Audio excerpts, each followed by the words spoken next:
Hello students, a very good morning to all of you students. Last lecture में हमने जो अपना constitution का पार्ट 1 था वो हमने बिगनिंग किया था। क्लियर?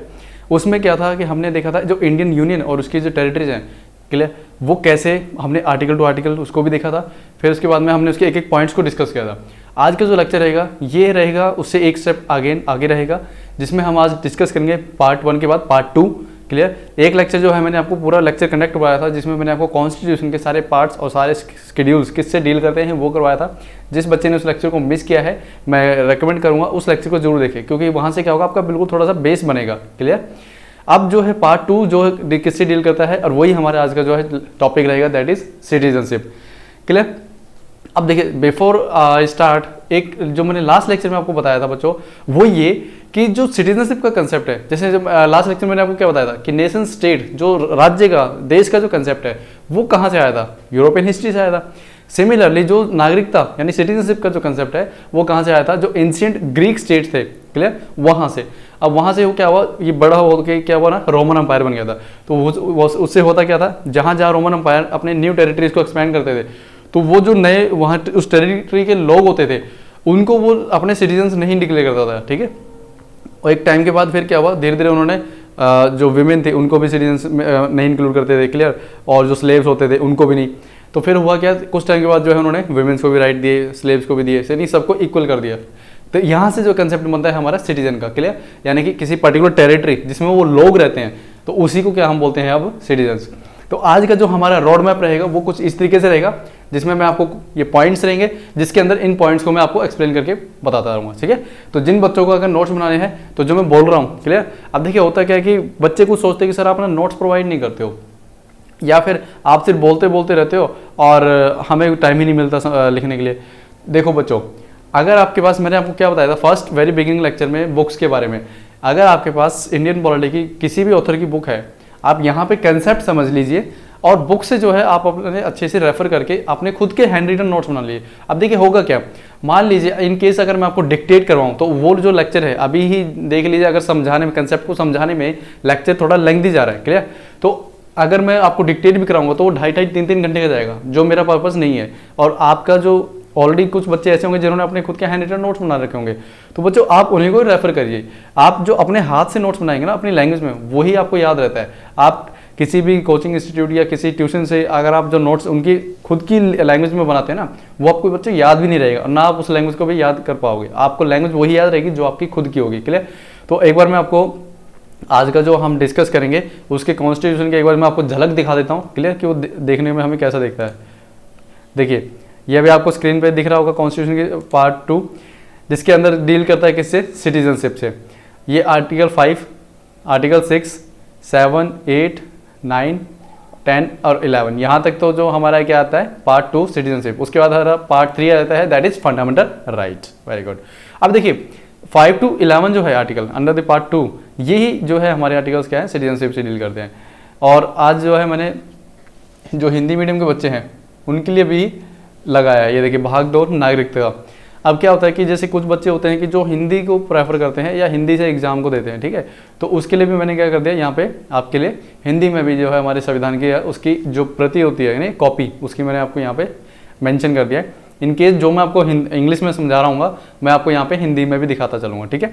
आप अब हिंदी में आपको पढ़ना खुद को है, क्योंकि कई बार क्या होता है कि मैं हो सकता है बोलने में कुछ गलती कर दूँ, क्योंकि मेरी जो हिंदी है उस पर इतनी ज़्यादा स्पीड नहीं है बोलने में। क्लियर? चलिए, अब यहाँ पे ये अनुच्छेद 5, 6, क्लियर, उसके बाद 7, फिर उसके बाद ये यहाँ पे 8, 9, 10, 11, और फिर उसके बाद भाग 3 आ जाता है हमारा मूल अधिकार। क्लियर? ये देखिए, तो यहाँ पे अब क्या है, मैंने आपको हिंदी का भी जो संविधान है हिंदी में हमारा वो भी दिखा दिया है और इंग्लिश में भी। तो जब मैं आपको last at the end of the lecture, clear, अभी मैं थोड़ी देर के लिए इसको बंद कर देता हूँ। तो लास्ट जब मैं at the end of the lecture, clear, जब लास्ट में लेक्चर में ये सारा आपको समझा दूंगा, उसके बाद में आपको कॉन्स्टिट्यूशन की जो लैंग्वेज है वो आपको मैं दिखाऊंगा। यही मेरा जो है आपका जो कहते हैं ना तरीका है मेरा पढ़ाने का, ये मेरा खुद का अपना पढ़ाने का तरीका है, क्योंकि मुझे ये लगता है कि जब तक हमें कॉन्स्टिट्यूशन की लैंग्वेज नहीं समझ में आएगी ना, हम एग्जाम को क्लियर नहीं कर पाएंगे। क्योंकि मैंने आपको क्या बताया था जैसे जैसे हमारा टाइम आगे निकलता जा रहा है, ठीक है, और जो कंपटीशन बढ़ रहा है, तो अब जो है आपके जो बच्चों ओरिजिनल नॉट ऑथर, जो ऑथेंटिक सोर्स हैं, यानी कि जैसे हमारे जो ओरिजिनल कॉन्स्टिट्यूशन ऑफ इंडिया है, हमें उसकी लैंग्वेज अगर पता है तो हम एग्जाम को आराम से क्लियर कर सकते हैं। अदरवाइज क्या होगा, हम बुक में ऑथर्स की लैंग्वेज को समझेंगे और उसके अकॉर्डिंग हम सोचते हैं कि हम एग्जाम क्लियर कर लें, तो वो पॉसिबल नहीं है अब, क्योंकि वो टाइम निकल गया जब सारी स्टैटिक पूछे जाते थे या कुछ फैक्चुअल चीज़ें पूछी जाती थी। अब नहीं है, अब क्या है कि लैंग्वेज को ही घुमा फिरा के पूछा जाएगा। अगर आपको कॉन्स्टिट्यूशन का जो मीनिंग है ना वही समझ में आएगा कि वो बोलना क्या चाहता है, तो हम जो इजीली क्रैक कर सकते हैं। चलिए अभी इन्हीं शब्दों के साथ मैं आजकल आपका लेक्चर स्टार्ट करता हूँ। देखिए सबसे पहले मैंने आपको हिस्टोरिकल थोड़ा सा बैकग्राउंड बता दिया कि जो सिटीजनशिप का कंसेप्ट कैसे आया। अब आता है मीनिंग ऑफ सिटीजनशिप। देखिए किसी भी देश के अंदर, क्लियर, मैं सिर्फ इंडिया की बात कर रहा हूँ, किसी भी देश के अंदर दो तरीके के लोग मिलते हैं। एक तो होते हैं वहाँ उस देश में रहने वाले परमानेंट नागरिक, जिसको हम सिटीजन बोलते हैं। एक होते हैं जो टेम्परेरी कुछ टाइम के लिए आते हैं और फिर वो अपने वापस दूसरे देश में चले जाते हैं, क्लियर।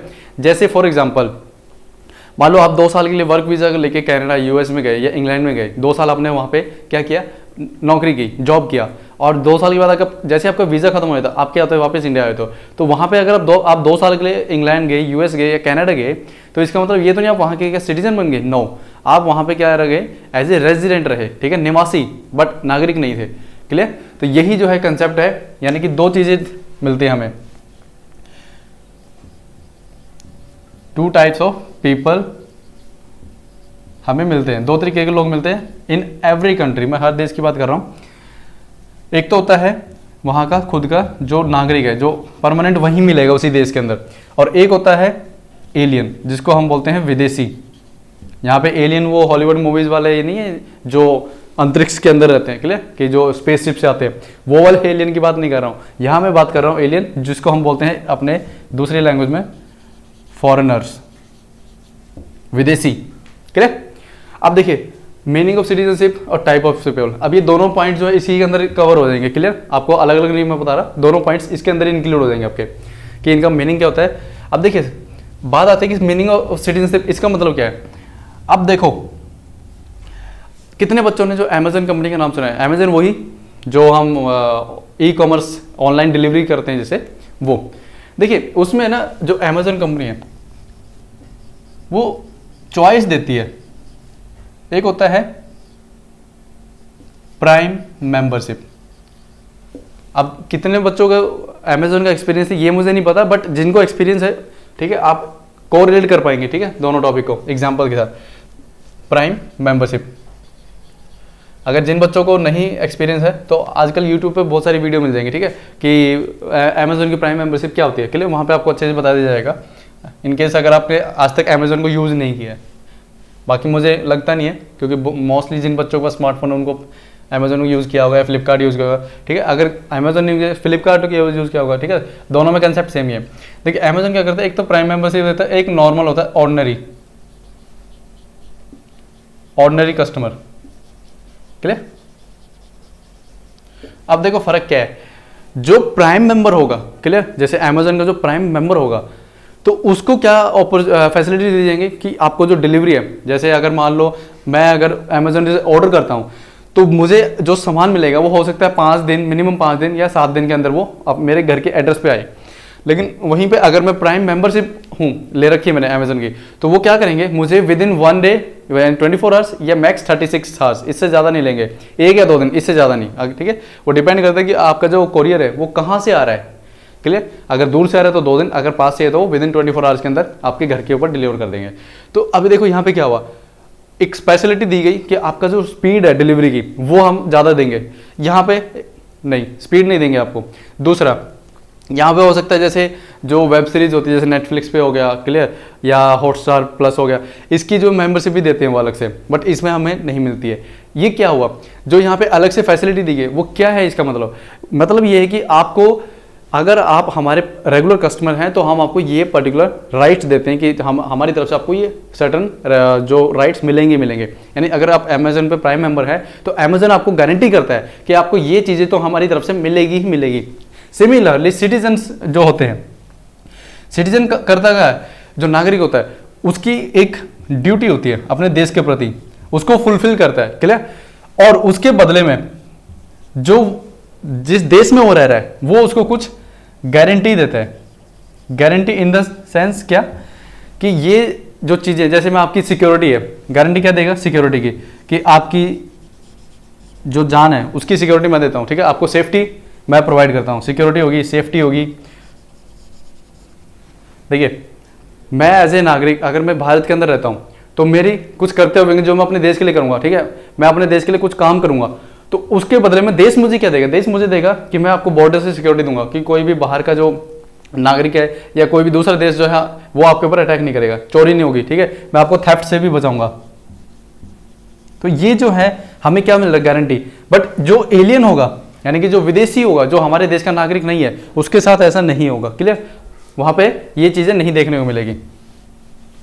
अब देखिए एलियन जो है ये भी दो तरीके के होते हैं, क्लियर, अगेन मैं दोबारा बता देता हूँ, एलियन मतलब वो हॉलीवुड वाले एलियन नहीं है कि जो दूसरे दुनिया से आते हैं, एलियन का मतलब यहाँ पे विदेशी, फॉरेनर्स, मैं एक बार हिंदी में भी लिख देता हूँ यहाँ पे, विदेशी जो भारत के नहीं है लेकिन भारत में कुछ समय के लिए आते हैं, जैसे टूरिज्म के पर्पस पे, घूमने फिरने के लिए, ठीक है।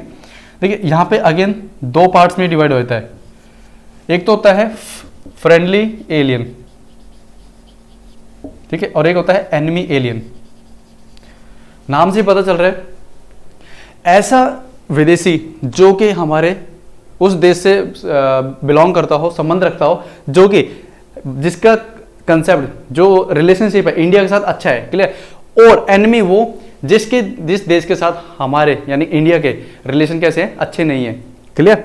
अब एनिमी ऐसा नहीं है कि भाई मैं दूसरे कंटेक्स्ट में कह रहा हूँ कि जो आज हम देखते हैं लड़ाई झगड़े वाला, नहीं, एनिमी हो सकता है किसी भी सेंस में कह सकते हो, फॉर एग्जांपल या तो इंडिया उस कंट्री के साथ वॉर में इंडल्ज हो, ठीक है, या फिर और कोई अदर रीजन हो, क्लियर, फॉर एग्जांपल जैसे वहाँ पे इंडियंस के जो इंडियन सिटीजन है उनको कुछ राइट्स नहीं दे रखे हो, या फिर हो सकता है इंडियन सिटीजन्स को उस कंट्री में बैन कर रखा हो, क्लियर, तो वो जो है हम किस में काउंट करेंगे उसको, एनिमी एलियंस में, उस देश के लोगों को।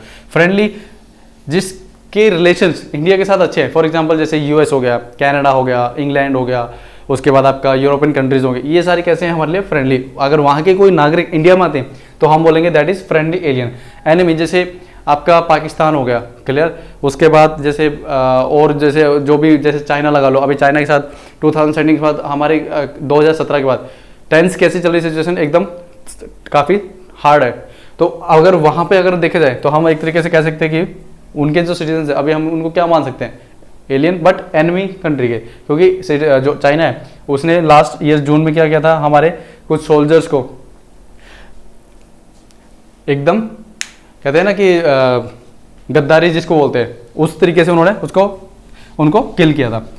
चलिए, तो अब बात आती है कि बात सिटीजनशिप की कि इनके पास क्या था, एक तो जो सिटीजन्स होंगे उनकी कुछ ड्यूटी होगी, प्लस में उनको कुछ गारंटी दी जाएगी स्टेट की तरफ से कि आपको, बट एलियंस जो होंगे उनको ऐसी कोई भी गारंटी नहीं होगी, क्लियर, कि ना तो जो स्टेट है वो उनको कुछ राइट देगा।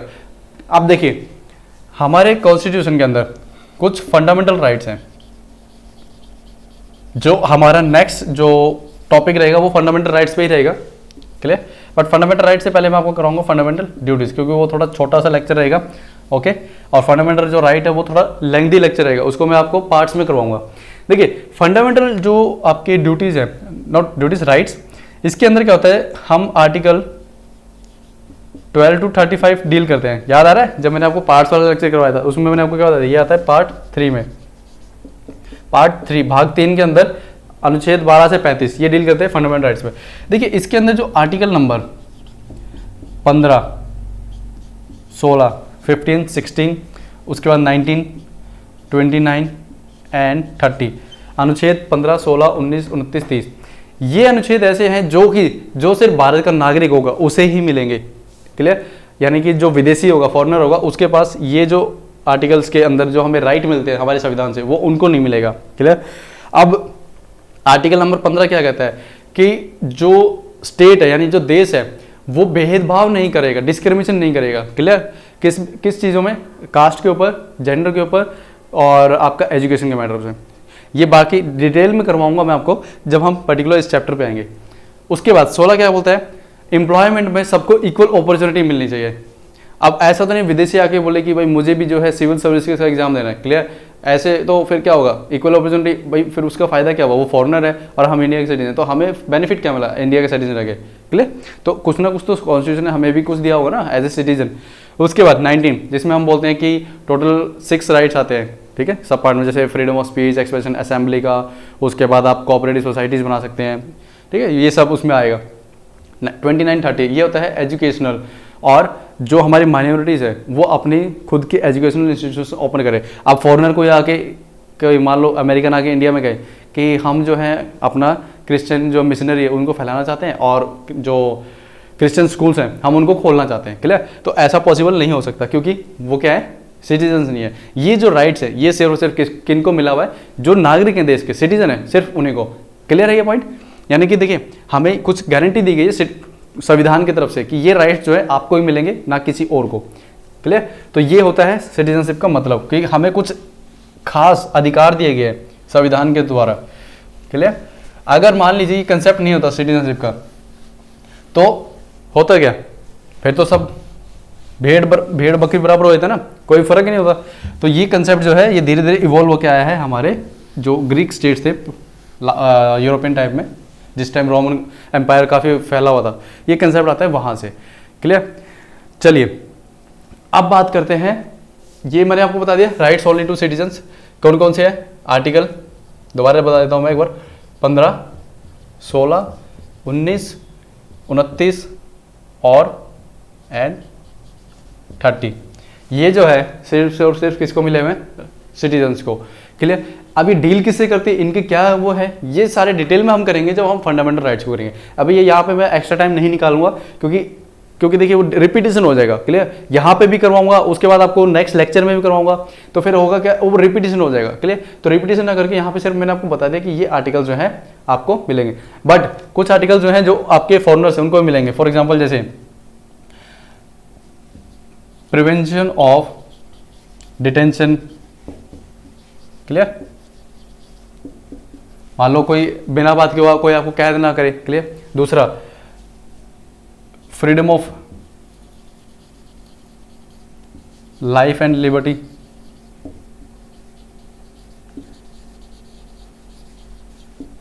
भाई आप मान लो कहीं घूमने जाते हो तो ऐसा तो नहीं जिस देश में आप गए वीज़ा लेके वहाँ पे जाते आपकी लिबर्टी छीन ली गई, clear.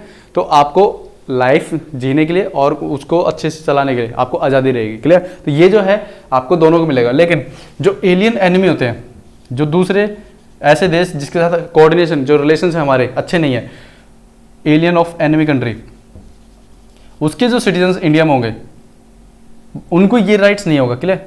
Alien of enemy country, देखिए उनको एक तो ये नहीं होगा कि प्रिवेंशन ऑफ डिटेंशन, ये नहीं मिलेगा, क्लियर। इन केस अगर कोई फॉरेनर जो कि फ्रेंडली कंट्री से बिलोंग करता है वो इंडिया में आता है और उसको डिटेन कर लिया जाता है, क्लियर, तो वो कोर्ट के अंदर अपील कर सकता है इंडियन कोर्ट में, बट यहाँ पे उसको ऐसा कोई भी राइट नहीं होगा जो कि एनिमी एलियन जो होगा, clear.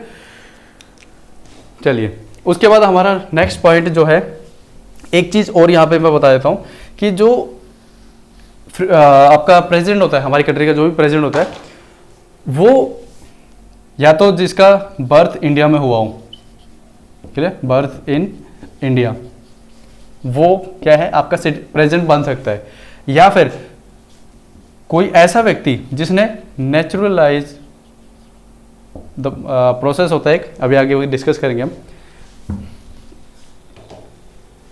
Bye the process of naturalisation,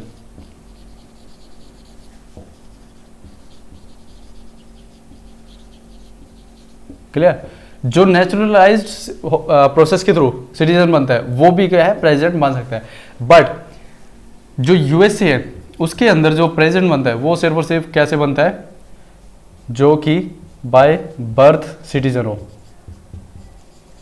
अभी ये पॉइंट आएगा ना आपका सिटीजनशिप एक्ट के अंदर, उसमें मैं बताऊंगा कि जो नागरिकता है वो कैसे हम ले सकते हैं अपने किसी भी जो हमारा संविधान है, हम अपने देश में नागरिकता कैसे प्राप्त कर सकते हैं, क्लियर।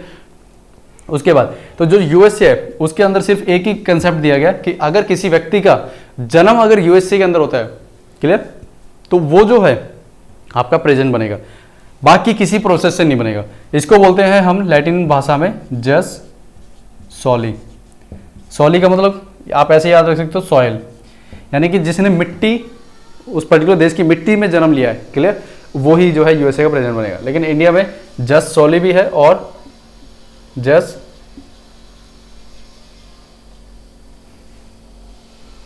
सैंगविन भी है, क्लियर। इसका मतलब क्या होता है, यानी कि आप बर्थ के साथ तो ठीक बर्थ के साथ भी ठीक है, लेकिन अगर आप चाहे तो दूसरे देश के हैं, वो भी आप सिटीजनशिप पहले अक्वायर करेंगे इंडिया की, उसके बाद जो है आप सिटीजन जो प्रेसिडेंट है उसके इलेक्शंस भी फाइट कर सकते हैं।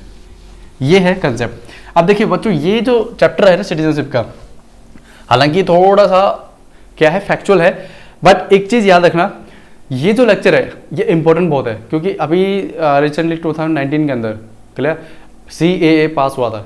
अब मोर प्रोबेबली चांसेस रहेंगे हर एग्जाम में सिटीजनशिप के ऊपर कोई ना कोई आपका क्वेश्चन आपको एग्जाम में जरूर मिलेगा, क्लियर।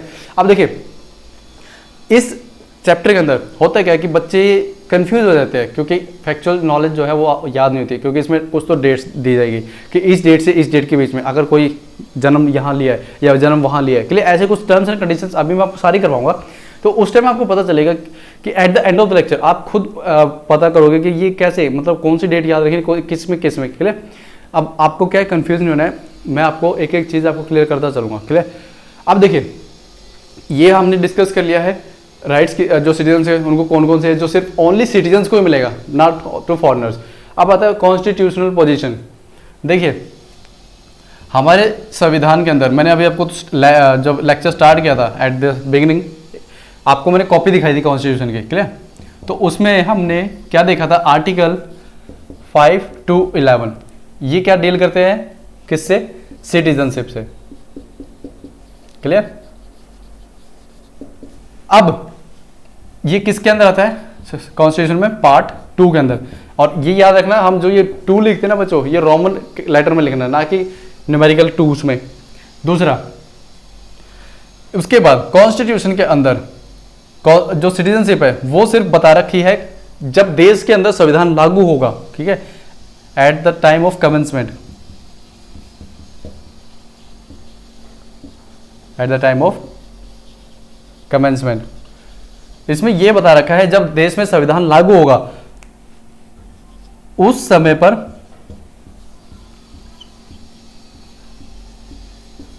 पर नागरिक कौन होगा, सिर्फ यह बता रखा है संविधान के अंदर।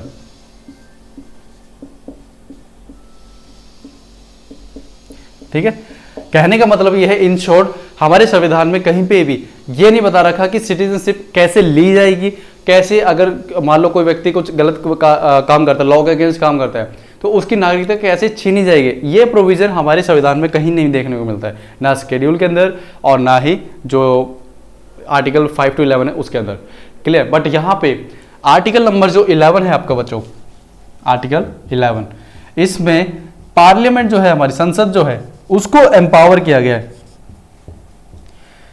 संविधान ने पार्लियामेंट को एम्पावर किया कि आप चाहे तो कोई भी कानून बना सकते हैं रिगार्डिंग द सिटीजनशिप, नागरिकता, क्लियर। बट हम आपको क्या दे रहे हैं, हम आपको सिर्फ एक चीज बना के दे रहे हैं कि अभी जब संविधान लागू हो रहा है उस टाइम नागरिक कौन कौन होंगे, क्लियर। बाद में आप डिसाइड करते रहना आप कैसे क्या करोगे, लेकिन अभी हम आपको क्या है बता देते हैं कि अभी नागरिक कौन होगा, क्लियर।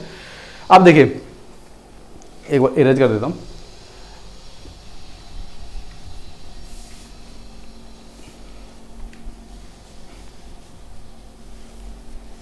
तो संविधान के अंदर ना तो कहीं पे हमें ये मेंशन है कि मान लो अगर मैं सिटीजन, अगर देश का नागरिक नहीं हूं, अगर मुझे आपकी देश की संविधान, बार बार संविधान आ रहा है मुंह में, ठीक है, अगर मुझे अपने देश की, आपके देश की, जैसे मान लो मैं फॉरेनर हूं और मुझे इंडिया की सिटीजनशिप चाहिए, तो मुझे आपके जो कॉन्स्टिट्यूशन है उसमें कहीं पे भी नहीं पता कैसे लेंगे, ठीक है।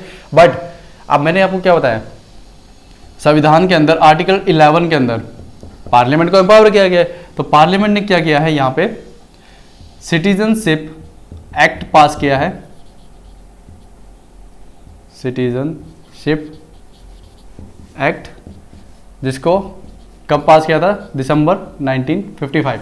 तो इन शॉर्ट हम बोलते हैं नागरिकता कानून 1955, क्लियर। यहाँ पे जो पार्लियामेंट थी उन्होंने कैसे नागरिकता प्राप्त करेंगे और कैसे जो है छीनी जाएगी। वो सारे कंसेप्ट जो है इस एक्ट के अंदर दिए, ना कि संविधान के अंदर है। क्लियर? अगर इन केस क्वेश्चन ये आए कि अक्वायर कैसे की जाती है और लूज कैसे की जाती है सिटीजनशिप, ये किस आर्टिकल के अंदर आती है, तो answer is none of the above. Clear? 5 to 11 किसी भी आर्टिकल के अंदर ये नहीं है, ये आते हैं हमारे इस कानून के अंदर, एक्ट के अंदर, जो कि है 1955 के अंदर आया था, सिटीजनशिप एक्ट 1955। और इवन जो 2019 में हमने एक्ट पास किया था वो भी क्या था, यही एक्ट था, बट इसमें हमने क्या किया था, उसको अमेंड किया था बस। क्लियर?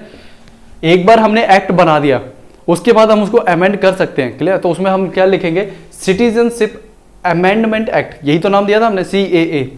जब हमने वो बनाया था तो उसको हम शॉर्ट फॉर्म में क्या बोल रहे थे, CAA, यही बोल रहे थे, जिसका मतलब क्या था, सिटीजनशिप अमेंडमेंट, यानी इसको चेंज कर रहे हैं हम, अमेंड कर रहे हैं एक्ट 1955, बट उसको अब नाम क्या दे दिया, 2019। बट अमेंड कौन सा एक्ट को किया, यही जो 1955 में आपने पास किया था पार्लियामेंट से। क्लियर? और ये पार्लियामेंट के पास पावर कहाँ से आ रही है, वो आ रही है आर्टिकल नंबर 11 से। इतना क्लियर हो गया आपको? चलिए अब हम देखते हैं जो सिटीजनशिप ये एक्ट है 1955, ये हमें क्या क्या बताता है। देखिए जैसे अभी मैंने आपके यहाँ पे लिखा हुआ है एक्यूजेशन और लॉस, इसका मतलब क्या है, जो ये एक्ट है ये हमें बताता है कि जो नागरिकता है वो कैसे तो ली जा सकती है और कैसे जो है पर्टिकुलर किसी व्यक्ति की नागरिकता छीनी जा सकती है। ये सारे कंसेप्ट किस में आते हैं, इस पर्टिकुलर एक्ट के अंदर आते हैं। क्लियर है? देखिए अब मान लीजिए सबसे पहले हम बात करते हैं सिटीजनशिप एक्ट 1955। इसको बच्चों टोटल कितनी बार अब तक अमेंड कर चुके हैं? क्लियर? ये इसका आंसर है 9 टाइम्स। अब तक 9 बार हम इसको अमेंड कर चुके हैं। अब 9 बार कैसे, सबसे पहले जब ये 1955 में आया तो 1957 में इसको अमेंड कर दिया, फिर 1960 में, उसके बाद 1985 में, 1986 में। क्लियर? उसके बाद 1992 में, उसके बाद 2003 में, 2005 में, 2015 में, उसके बाद 2019 में। तो काउंट कर लीजिए 1 2 3 4 5 6 7 8 9, टोटल 9 बार ये है जो अमेंड हो चुका है। अब आपको ये याद करने की जरूरत नहीं है, आप सिर्फ इतना याद रख लो, इस एक्ट को जो है 9 बार अमेंड कर चुके हैं हम, यानी कि चेंज कर चुके हैं। हर साल कुछ ना कुछ उसमें चेंजेस किए गए। अब ओरिजिनल जो एक्ट रहा होगा, क्लियर, वो भी मैं आपको एक बार लास्ट जब at the end of the lecture उसमें मैं दिखाऊंगा वो एक्ट क्या है। उसमें कुछ सेक्शंस होंगे जो हमें इंपॉर्टेंट है और याद भी रखने हैं। क्लियर? चलिए अब इसमें क्या है बताया गया है, सबसे पहले एक्वायर, कि आप जो देश की सिटीजनशिप है उसको प्राप्त कैसे कर सकते हैं। तो इसमें टोटल 6 रीजन बता रखे हैं कि कैसे कैसे जो है आप ले सकते हैं। नंबर 1 इन्होंने बोला कि बाय बर्थ, अगर आपका जन्म होता है इंडिया के अंदर तो आपको क्या मिल जाएगी, सिटीजनशिप मिल जाएगी। दूसरा बाय डिसेंट, यानी कि वंशावली। क्लियर? मान लो आपके फादर जो है, अभी इंडिया में एक चीज याद रखें, जब हम वंशावली बोलते हैं ना तो वो बच्चों हम किसको देखते हैं, पेरेंट जो होते हैं, फादर जो होते हैं उनको देखते हैं। हम कभी भी इंडिया में जब मदर होती है ना उनकी साइड से नहीं देखते, हम देखते हैं फादर की साइड से।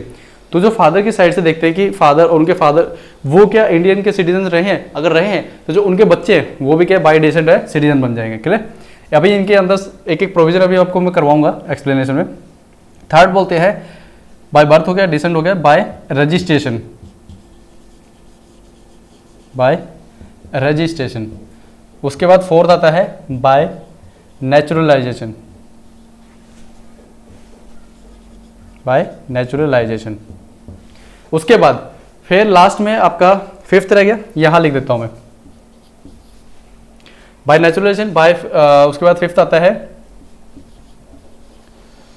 बाय जो ये असम अकॉर्ड है। Clear? By the provisions of Assam accord,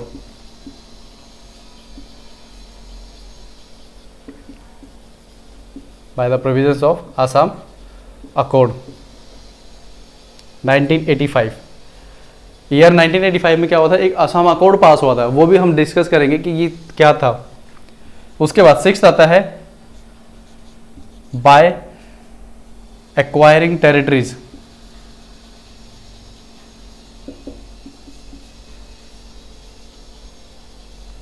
bye acquiring territories. देखिए अब ये 6 रीजन बताए गए हैं अगर आप देश की नागरिकता पाना चाहते हैं इंडिया के अंदर, तो ये 6 रीजन है जिससे आप जो है देश की नागरिकता पा सकते हैं। कौन कौन से? By birth number 1। अब ये बाय बर्थ कैसे? देखिए इसमें ना कुछ डेट्स दी गई है, वो मैं आपको बता देता हूँ। आपको क्या करना है, ये डेट्स को बच्चों याद रखना है एज इट इज, क्योंकि इसमें क्या है, ये फैक्चुअल है। फैक्चुअल नॉलेज जो है उसको आप चेंज नहीं कर सकते हो। क्लियर? कंसेप्ट को तो जैसे मर्जी आप याद रख सकते हो। डेट क्या है, देखिए इसमें ये बोला क्या कि बाय बर्थ कैसे, मान लीजिए संविधान बना कब, हम बोलेंगे 26 जनवरी 1950। इसमें ये बोला गया है बाय बर्थ में अगर किसी व्यक्ति का 26 जनवरी 1950 को या इसके बाद होता है, क्लियर, तो बट वो 1 जुलाई 1987, क्लियर, 1 जुलाई 1987 से पहले जन्म लेता हो। इसमें देखिए ये डेट इंक्लूड है, 26 जनवरी 1950 इंक्लूड है, बट ये वाली डेट जो है 1987 वाली ये इंक्लूड नहीं है, यानी इससे पहले ये डेट और इसके बाद, बट इससे पहले अगर किसी का जन्म होता है, मान लो 2 टाइम पीरियड दे रखे, कैसे? जैसे मैं बोलता हूं कि आपका जो असाइनमेंट है, जैसे मान लो मैं आप स्कूल के अंदर और एज ए टीचर मैं बोलता हूं बच्चों आपको 3 तारीख से लेकर 5 तारीख के चलो 3 तारीख से लेकर 10 तारीख के बीच में आपको असाइनमेंट जमा करना है। 3 तारीख को भी कर सकते हो और उसके बाद, लेकिन 10 तारीख से पहले पहले करना है। तो इसमें हुआ क्या, मैंने क्या बोला आपको 3 तारीख, यानी कि 3 तारीख को भी एडमिट कर सकते हो आप अपना असाइनमेंट, और 3 के बाद जितनी भी डेट्स है उसमें, बट 10 तारीख को नहीं मैं एक्सेप्ट करूंगा, ठीक है। तो ये जो हो गया, अब लास्ट की जो डेट है वो इंक्लूड नहीं है। सो सिमिलरली 26 जनवरी 1950 ये तो इंक्लूड है और उसके बाद वाली डेट्स भी इंक्लूड है, बट 1 जुलाई 1987 ये इंक्लूड नहीं है संविधान के अंदर, क्लियर। तो अगर किसी व्यक्ति का जन्म इस डेट के बीच में होता है तो हम कहेंगे कि बाय बर्थ वो क्या है, इंडिया का सिटीजन है, क्लियर। अब यहां पे हुआ क्या था, डिबेट के अंदर ही हुआ ये कि बहस ये छिड़ी थी, अगर मान लीजिए अगर कोई जो कॉन्स्टिट्यूशनल जो असेंबली थी उसमें डिबेट जब हो रही थी इस पर्टिकुलर टॉपिक के ऊपर, तो ये बोला गया अगर कोई व्यक्ति मान लो प्लेन के अंदर से जा रहा है, ठीक है, और उसके बच्चे का जन्म इंडिया की, मान लो प्लेन इंडिया के ऊपर से जा रहा है और उसका जन्म हो जाता है, तो अब भाई हम क्या बोलेंगे, इंडिया की जो टेरिटरी है उसके ऊपर जन्म हुआ है तो क्या उसका भी बाय बर्थ हम उसको सिटीजन बोल देंगे, क्लियर। तो यहाँ पे क्या हुआ 1987 के अंदर जो है, यहाँ पे जब अमेंड किया था 1986 में, तो ये जो है इसको खत्म कर दिया था, क्लियर, कि आप जो है अब से ये बोला गया अगर जिसका 1 जुलाई 1987 1 जुलाई 1987 से लेकर के और 3 दिसंबर यानी कि 3 दिसंबर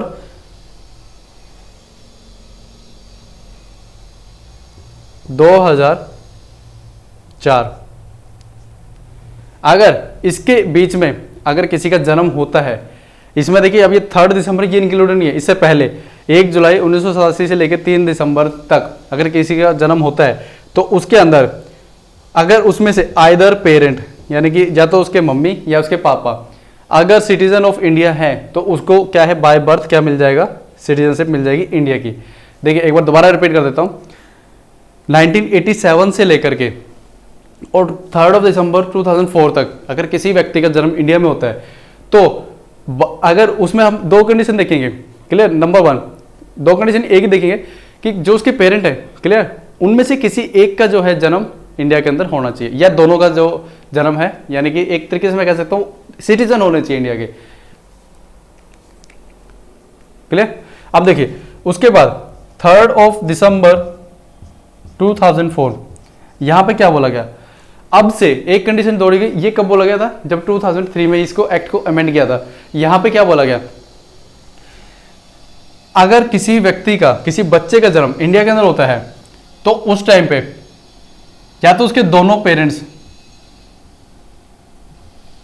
बोथ पेरेंट्स वो क्या होने चाहिए, इंडिया के सिटीजन होने, या फिर और ईदर वन कोई एक जो है एक व्यक्ति जो उनके माता पिता में से कोई एक भारत का नागरिक होना चाहिए उसके जन्म के समय पे। बट जो दूसरा है, मान लीजिए अगर फादर इंडियन सिटीजन है बट जो माता है जो उनकी मदर है वो क्या होनी चाहिए, इलीगल माइग्रेंट नहीं होनी चाहिए, क्लियर। अब ये इलीगल माइग्रेंट क्या होता है, इलीगल माइग्रेंट होता है कि जैसे फॉर एग्जांपल विदाउट डॉक्यूमेंटेशन के आप किसी कंट्री में चले जाते हैं तो वो क्या होते हैं, आप माइग्रेंट होते हो वहां के लिए बट इलीगली आए हो, क्लियर। आप वीज़ा लगा के बिना कोई पासपोर्ट के ऐसे नहीं, ठीक है। आपने क्या किया, जैसे किसी समुद्री रास्ते से, क्लियर, तो आप क्या है उस कंट्री के अंदर चले गए। तो जैसे आप इंडिया से बांग्लादेश में इन्फिल्ट्रेशन होती रहती है, पाकिस्तान से होती रहती है, तो क्या है सारे इलीगल माइग्रेंट्स होते हैं। तो इसमें ये बोला गया कि या तो उसके दोनों माता पिता इंडिया के सिटीजन हो, या कोई एक सिटीजन हो, दूसरा इलीगल माइग्रेंट ना होना चाहिए, क्लियर। ये बोला गया किसमें, बाय बर्थ में। ये 3 कंडीशन आपको याद रखनी है। पहली क्या थी, यहां पे ये बोला गया था अगर आपका जन्म 26 जनवरी 1950 को या उसके बाद होता है, बट 1 जुलाई 1987 से पहले पहले, तो आप क्या है, आप बाय बर्थ सिटीजन हो जाओगे। नो मैटर आपके पेरेंट की जो पेरेंट्स हैं आपके, वो किस देश से बिलोंग करते हैं, वो इसमें मैटर नहीं करता, क्लियर। फॉर एग्जांपल अगर कोई फॉरेनर है, वो इंडिया के अंदर आए और उनके जो बेटा था या बेटी थी, उनका जन्म इंडिया में हो जाता है, तो बाय बर्थ वो क्या हो जाता है, इंडिया का सिटीजन हो जाता है। ये 1987 तक प्रोविजन था, क्लियर। यहाँ पे पेरेंट्स की जो नेशनलिटी है, सिटीजनशिप है, वो नहीं देखी जाती थी। यहाँ पे सिर्फ ये कंसेप्ट था, बच्चे का जन्म इंडिया में हो रहा है तो वो नागरिक थे, क्लियर। तो यहाँ पे काफ़ी बहस भी हुई थी जब हमारे कॉन्स्टिट्यूशन असेंबली के अंदर, इसलिए ये यहाँ पे ये चेंज कर दिया था। फिर ये बोला गया 1 जुलाई 1997 से लेकर के, और अगर किसी का जन्म यहाँ पे 3 दिसंबर 2004 के बीच में होता है, तो उसमें या तो दोनों पेरेंट्स उसके सिटीजन होने चाहिए या कोई एक सिटीजन होना चाहिए। उसके बाद 3 दिसंबर के बाद क्या बोला कि अब से दोनों पेरेंट्स सिटीजन होने चाहिए, अगर दोनों नहीं है तो कोई एक होना चाहिए, और दूसरा इलीगल माइग्रेंट नहीं होना चाहिए, क्लियर। ये 3 कंडीशन इसमें की दी गई थी बाय बर्थ वाले में। अब देखिए है तो ये थोड़ा सा फैक्चुअल, बट आपको बच्चों याद रखना पड़ेगा, क्योंकि देखिए कई बार क्या होता है, कुछ चीजें ऐसी होती है जो फैक्चुअल होती है वो याद रखनी पड़ती है एज इट इज उनको, बट कुछ चीजें ऐसी होती हैं जो आपको कंसेप्ट है उसको समझना जरूरी है। अब देखिए सिटीजनशिप क्यों दी जाती है, ताकि हम अपने देश के अंदर जो नागरिक हैं, आज के कंटेक्स्ट में बता रहा हूं मैं आपको, जो देश के अंदर नागरिक हैं हम उनको कुछ फैसिलिटी दे पाए, क्लियर। अब जैसे जो इंडिया में राशन मिलता है गरीबों को, वो सिटीजन है उन्हीं को तो देंगे ना। अब ऐसा तो नहीं कोई बाहर का, जैसे मान लो टर्की से या मान लो सेंट्रल एशियन कंट्री से वो आ जाए और उनको हम फ्री में राशन दे दें, ऐसा तो नहीं होगा ना, क्लियर। तो इसलिए ये जो है सिटीजनशिप का कानून जो है बनाया गया है, हर देश ने अपने अपने नागरिकों को कुछ ना कुछ फैसिलिटी प्रोवाइड करने के लिए, क्लियर। तो ये है सिटीजनशिप का कंसेप्ट। अब इसमें क्या है, आपको कंसेप्ट समझ में आ गया कि हमने नागरिकता क्यों दी है। अब इसके अंदर फैक्चुअल चीजें जो है वो आपको याद रखनी पड़ेगी। अब चूंकि मैंने आपको क्या बताया, हमारे कॉन्स्टिट्यूशन में कहीं पे भी ये मेंशन नहीं किया है, क्लियर, कि कैसे कैसे जो है आपको सिटीजनशिप दी जाएगी, कैसे कैसे जो आपकी सिटीजनशिप छीनी जा सकती है। ये जो है हमने इस एक्ट के थ्रू देखी थी। तो बाय बर्थ हमने देख लिया, दूसरा था बाय डिसेंट। डिसेंट यानी कि वंश, जो वंश चला आ रहा है, पेरेंट्स जो फादर की तरफ से। मान लीजिए अगर किसी बच्चे का जन्म 26 जनवरी, मैं लिख देता हूँ, 26 जनवरी 1950 को या उसके बाद होता है, क्लियर। तो उसमें से उसके जो फादर या ग्रैंडफादर में से कोई भी इंडिया के अंदर जन्म लिया हो उसने, हालांकि बच्चे का जन्म तो मान लीजिए क्या हुआ, बाहर किसी दूसरे देश में हो रहा है, यानी फॉरेन कंट्री के अंदर हुआ है, आउटसाइड ऑफ इंडिया, लेकिन उसके पापा और जो उसके दादाजी है वो इंडिया के नागरिक हैं उसके जन्म के टाइम पे, तो वो भी क्या बन जाएगा, citizen of India by the descent. लेकिन ये बोला गया कब तक, ये बोला गया था 1992 तक, ये प्रोविजन तो था 1992 तक रखा गया था, क्लियर। उसके बाद फिर ये बोला गया 1992 के बाद कि अब से 3 दिसंबर 2004 अगर कोई भी बच्चा जिसका जन्म बाहर होता है, लेकिन उसमें से उसके जो दादाजी या जो उनके फादर है उनमें से कोई एक इंडियन का जो सिटीजन रहा हो, तो उसको हम दे देंगे क्या, सिटीजनशिप। बट कंडीशन ये है उनमें से कोई एक जो है इंडिया का सिटीजन होना चाहिए ही चाहिए, क्लियर। ऐसा ना हो कि 2 फादर है और ग्रैंड फादर है वो भी जो फॉरेन कंट्री के क्या है भी सिटीजन है, उनमें से कोई एक अगर सिटीजन है तो हम उसको क्या दे देंगे, उस बच्चे को भी इंडियन सिटीजनशिप दे देंगे, बशर्ते वो दूसरे देश का नागरिक ना हो, क्लियर। ये भी अभी आपको मैं बताऊंगा। आर्टिकल 9 जो है हमारे संविधान का, उसमें क्लियरली लिखा है, मान लीजिए आप इंडिया के सिटीजन हो और आप एज ए वर्क वीज़ा मान लीजिए कनाडा में जाके आपने 2 साल के बाद फिर वहाँ पे वीज़ा एक्सटेंड करवा लिया, यानी कि 4 साल का हो गया। फिर आपने वहाँ पे वहाँ की गर्ल से आपने क्या कर ली, शादी कर ली। अब वहाँ पे शादी कर ली तो आप क्या है, वहाँ की सिटीजनशिप के लिए आप एप्लीकेशन डाल सकते हैं, यानी कि आपको रहते रहते 5 ईयर्स हो गए कनाडा के अंदर, क्लियर। अब ये मैं एग्जांपल देने के लिए समझा रहा हूँ, ठीक है। हो सकता है कि अभी कनाडा के अंदर कुछ सिचुएशन चेंज हो गई तो 5 साल से कुछ बढ़ा दिया गया हो, तो मान लीजिए 5 साल हो गए और आप वहाँ के रूल्स के अकॉर्डिंग क्या है अप्लाई कर सकते हो वहाँ की नागरिकता के लिए। क्लियर, आपने अप्लाई कर दिया, अब आपको कनाडा की भी सिटीजनशिप मिल गई है और इंडिया की भी है। आपने विदाउट इन्फॉर्मेशन, विदाउट इन्फॉर्म किए इंडिया के जो अथॉरिटी उनको, आपने क्या किया कनाडा की ले ली, बट इंडिया की भी लीव नहीं की। बट जैसे ही ये पता चलता है इंडियन अथॉरिटी को, तो इंडियन जो वहाँ की जो कनाडा के अंदर इंडिया के जो डिप्लोमेट्स वहाँ पे होते हैं, वो आपकी सिटीजनशिप को कैंसिल कर देंगे जो इंडिया की है, ऑटोमेटिक। ये कहाँ से पावर आती है? आर्टिकल 9 से। क्लियर है इतना? चलिए, उसके बाद डिसेंट हमने डिस्कस कर लिया, बाय बर्थ हो गया है। अब बात करते हैं bye the process of registration. Clear, देखिए रजिस्ट्रेशन में क्या होता है, नाम से पता चल रहा है कि आपको रजिस्टर करना है। रजिस्टर कैसे करना है और कौन करेगा? जो ऑब्वियसली देश का नागरिक नहीं है। बाय, थर्ड है बाय रजिस्ट्रेशन।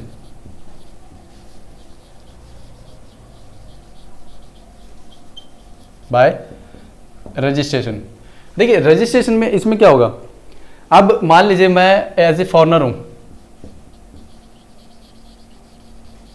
और मैं इंडिया के अंदर रहता हूं।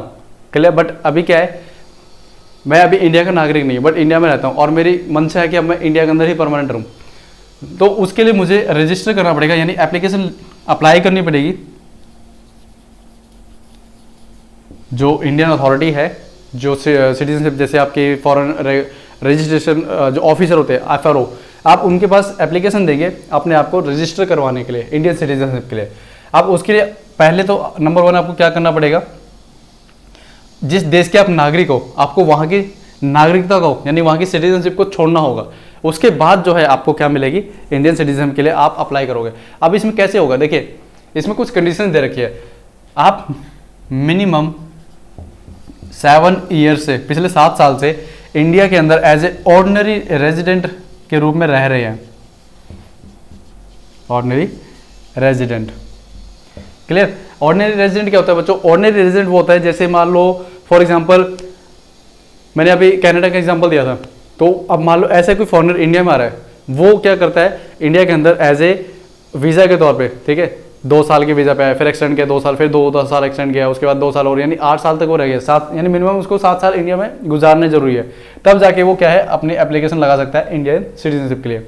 ऐसे ही जो OCI कार्ड होल्डर होगा, OCI के means overseas citizenship of India, ये भी डिस्कस करूंगा, क्लियर, लेकिन अपने नेक्स्ट पॉइंट्स के अंदर आऊंगा। जब ओवरसीज सिटीजन ऑफ इंडिया जो कार्ड होल्डर जिसके पास OCI कार्ड है, अगर वो मिनिमम 5 ईयर्स तक, ठीक है, मिनिमम 5 ईयर्स जो है इंडिया के अंदर एज ए ऑर्डिनरी रेजिडेंट रहता है, तो वो भी क्या है बाय रजिस्ट्रेशन जो है इंडिया का सिटीजन बन सकता है। क्लियर। दूसरा, अब यहाँ पे मान लीजिए कोई व्यक्ति जो है बाय रजिस्ट्रेशन इंडिया का नागरिक बन जाता है, तो जो उसका माइनर चाइल्ड होगा ना, माइनर चाइल्ड पता है ना आपको, जिसकी एज 18 से कम होती है, एज लेस देन 18 ईयर्स, उसको हम क्या बोलते हैं माइनर, और एज ग्रेटर देन 18 उसको हम बोलते हैं major child. Major, minor and major, ये 2 कंडीशन होती है। जब आप बैंक में जाएंगे ना अकाउंट खुलवाने के लिए, तो अगर आप 18 साल से छोटे तो आपको बोलेंगे माइनर अकाउंट खुलेगा, और अगर आप 18 से बड़े तो बोलते हैं मेजर अकाउंट। क्लियर। देखिए अब यहाँ पे क्या होता है, जो माइनर बच्चा होता है, उसका छोटा बच्चा होता है 18 साल से कम, वो भी क्या होता है इंडियन सिटीजनशिप अक्वायर कर सकता है। लेकिन यहाँ पे एक कंडीशन क्या है, जो भी व्यक्ति इंडियन सिटीजन लेगा बाय रजिस्ट्रेशन, उसको क्या लेनी पड़ेगी, एक ओथ लेनी पड़ेगी कॉन्स्टिट्यूशन की, ओथ ऑफ कॉन्स्टिट्यूशन। क्लियर। अब इसमें क्या होता है, इसमें उसको शपथ ये लेनी पड़ती है कि अब से मैं भारत के संविधान को मानूंगा, यहाँ के कानूनों को मानूंगा और इस संविधान की जो उल्लंघना नहीं करूंगा। दूसरा, इसकी मैं रिस्पेक्ट करूंगा, इंडिया का जो फ्लैग है उसकी रिस्पेक्ट करूंगा। ये ऐसी कुछ ओथ लेते हैं जो बाय रजिस्ट्रेशन अपने आप को रजिस्टर्ड करते हैं। चलिए, उसके बाद नेक्स्ट पॉइंट जो आता है वो आता है बाय नेचुरलाइजेशन। 4th पॉइंट जो है हमारा नेचुरलाइजेशन। अब देखिए नेचुरलाइजेशन क्या होता है, इसमें भी कोई भी फॉरेनर, क्लियर, जो इंडिया के अंदर जो सिटीजनशिप अक्वायर करना चाहता है वो बाय नेचुरलाइजेशन भी ले सकता है। जैसे कि अभी जो ये पॉइंट जो है नेचुरलाइजेशन, ये बच्चे थोड़ा ध्यान से समझना, क्योंकि जो ये वाला एक्ट पास हुआ था सिटीजनशिप अमेंडमेंट एक्ट 2019, ये इसी प्रोसेस के थ्रू किया गया है। क्लियर। उसमें बोला गया है कि जो 6 कम्युनिटीज़ के लोग हैं, अभी मैं आपको लास्ट में वो टॉपिक करवाऊंगा तो उसमें बताऊंगा कि जो ये 6 देशों के हमने जो 6 कम्युनिटीज़ के लोग हमने 3 देशों के इंक्लूड किया है, वो नागरिक इस प्रोसेस के थ्रू बनाएंगे हम, ठीक है, बाय नेचुरलाइजेशन।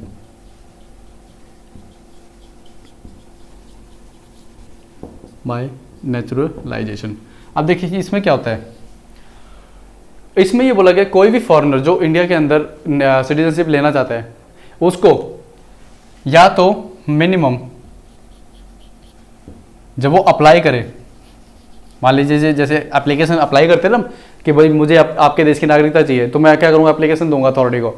उसमें ये बोला गया है आप लास्ट 12 ईयर्स इंडिया के अंदर तो रहे ही रहे हो, लेकिन लास्ट 12 ईयर से पहले, मान लीजिए ये जो 12 महीने में, सॉरी मैंने गलत लिख दिया, मंथ्स आएगा ये, 12 ईयर्स नहीं 12 मंथ्स, 12 मंथ्स। मान लीजिए आपकी, मैं देखूंगा कि आपने जब एप्लीकेशन अप्लाई किए उससे पिछले 12 मंथ्स जो गए हैं, क्या आप उसमें इंडिया के अंदर रहे हो, Indian as a ordinary resident, अगर मैं देखा ठीक है रह रहे हो, फिर उसमें एक कंडीशन और आती है कि आप 14 साल, अगर मैं देखूं इस 12 महीने को छोड़ के, अभी एग्जाम्पल के साथ समझते हैं, देखो आज जैसे मान लीजिए 7 जून है 2021, ठीक है। अब इसके पीछे 12 मंथ्स में जाता हूं तो ये हो जाएगा 7 जून 2020, 7 जून 2020। अब मैं इसके ठीक 14 साल पीछे जाऊंगा, 14 ईयर्स बैक। 7 जून 2021 को मैंने एप्लीकेशन अप्लाई की, अथॉरिटी क्या देखी 7 जून 2020, 12 महीने क्या इंडिया के अंदर मैं एज ए ऑर्डिनरी रेजिडेंट रहा हूं, अगर रहा हूं तो यस, ये कंडीशन जो मेरी फुलफिल हो गई है। फिर अथॉरिटी देखेगी पिछले 14 साल के अंदर, यानी 2020 से लेकर के और उससे ठीक 14 साल पीछे अगर मैं जाता हूं तो दैट इज 2006, क्लियर। 2006 से लेकर 2020 जो 14 साल गए हैं उसके अंदर मिनिमम, ठीक है, यानी कि इससे कम नहीं होनी चाहिए, मिनिमम इतना तो होनी चाहिए। अगर मैं टोटल पीरियड देखता हूं, टोटल पीरियड की बात करता हूं, 14 साल के अंदर से मिनिमम मैं 11 साल इंडिया के अंदर रहा हूं, क्लियर। अगर ये कंडीशन भी फुलफिल करता हूं तो मैं बाय नेचुरलाइजेशन क्या बन जाता हूं, इंडिया का सिटीजन, अप्लाई करने के लिए, क्लियर। यहां से मुझे जो है इंडिया की सिटीजनशिप मिल जाएगी। अब देखिए, अब जो ये एक्ट है 2019 जो आया था, सिटीजनशिप अमेंडमेंट एक्ट, इसमें क्या बोला गया कि अब जो ये 11 साल का टाइम पीरियड है जो इंडिया में हमें देखना आता है कि रहने अप्लाई करते हैं, तो जो ये 6 कम्युनिटीज होंगे, हिंदू, पारसी, सिख, जैन, क्रिश्चियन, ठीक है, और बुद्धिस्ट, ये जो कम्युनिटीज हैं, अगर इसका कोई नागरिक जो 3 देशों से आता हो, बांग्लादेश, पाकिस्तान और अफगानिस्तान, तो यहां से अगर कोई भी व्यक्ति इन 6 कम्युनिटीज में जाता है इंडिया में, तो उसको 11 की बजाय सिर्फ 5 साल ही इंडिया के अंदर गुजारने होंगे, क्लियर। अभी हमने क्या देखा था, यहाँ कंडीशन क्या थी, जब मैं जिस डेट को अप्लाई कर रहा हूं उससे ठीक 12 महीने पीछे अगर मैं जाता हूं, क्लियर, 7 जून 2020 आ गया, मैंने अप्लाई किया 7 जून 2021 को, 12 महीने पीछे जाता हूं तो मैंने देखा कि हाँ, जब मैंने एप्लीकेशन अप्लाई की उससे ठीक 12 महीने पहले मैं इंडिया के अंदर रह रहा था, clear, as a ordinary resident, निवासी के तौर पे। उसके बाद फिर अथॉरिटी देखी जो पिछले 14 साल के उसमें मैं कितना टाइम रहा हूँ इंडिया के अंदर, अगर 11 साल रहा हूँ तो जो फॉरनर होगा कोई भी किसी भी देश का हो सकता है, एक्सेप्ट यहाँ पे 2 कंडीशन भी दी गई है इस एक्ट के अंदर, जो एक्ट 1955 में आया था ना, उसके अंदर ये कंडीशन दी गई है कि वो बांग्लादेश और पाकिस्तान का सिटीजन नहीं होना चाहिए, इन 2 कंट्रीज का सिटीजन नहीं होना चाहिए, क्लियर। यही सेम जो रजिस्ट्रेशन वाला करवाया था मैंने अभी, उसमें भी यही बोला है कि वो व्यक्ति बांग्लादेश और पाकिस्तान का नहीं होना चाहिए रजिस्ट्रेशन के लिए, और कोई ऐसी कंट्री जो parliament by the time notify करे, ये 2 तो है ही है, और भी कोई कंट्री हो सकती है बट उसके लिए पार्लियामेंट जो है नोटिफाई करती रहेगी। तो अब क्या हुआ, मैंने देखा कि जो पिछले 14 साल के उसके अंदर इस व्यक्ति ने कितने साल जो इंडिया के अंदर गुजारे हैं।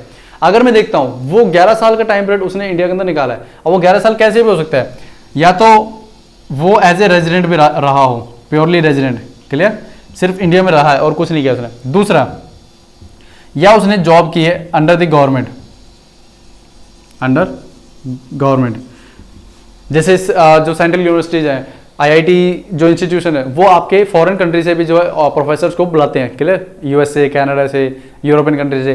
तो वो क्या होते हैं, वो जॉब कंसिडर की जाती है कि आप गवर्नमेंट के नीचे काम करें। मान लीजिए उसने पिछले 14-15 साल से किसी यूनिवर्सिटी के अंदर पढ़ा रहा है, तो ऑटोमेटिक है वो क्या है, बाय नेचुरलाइजेशन अगर वो चाहे तो इंडियन सिटीजनशिप भी ले सकता है। तो या तो गवर्नमेंट के अंदर उसने जॉब की है, या फिर इन दोनों को भी मिला करके, मान लो हो सकता है कभी कभी वो इंडिया में रहा हो और कभी कभी उसने जॉब भी की हो, अगर इन दोनों को भी मैं क्लब कर दूं तब भी 11 साल बनते हैं, तब भी मैं क्या कहूँगा 14 साल में से 11 साल इसने कंप्लीट कर लिया और ये एलिजिबल है बाय द नेचुरलाइजेशन। क्लियर, ये है हमारा नेचुरलाइजेशन का प्रोसेस। अब कितने बच्चों को जो है इसमें कोई कंफ्यूजन है, देखिए कितने बच्चों को प्रॉब्लम हो रही है, चलिए मैं दोबारा समझा देता हूँ।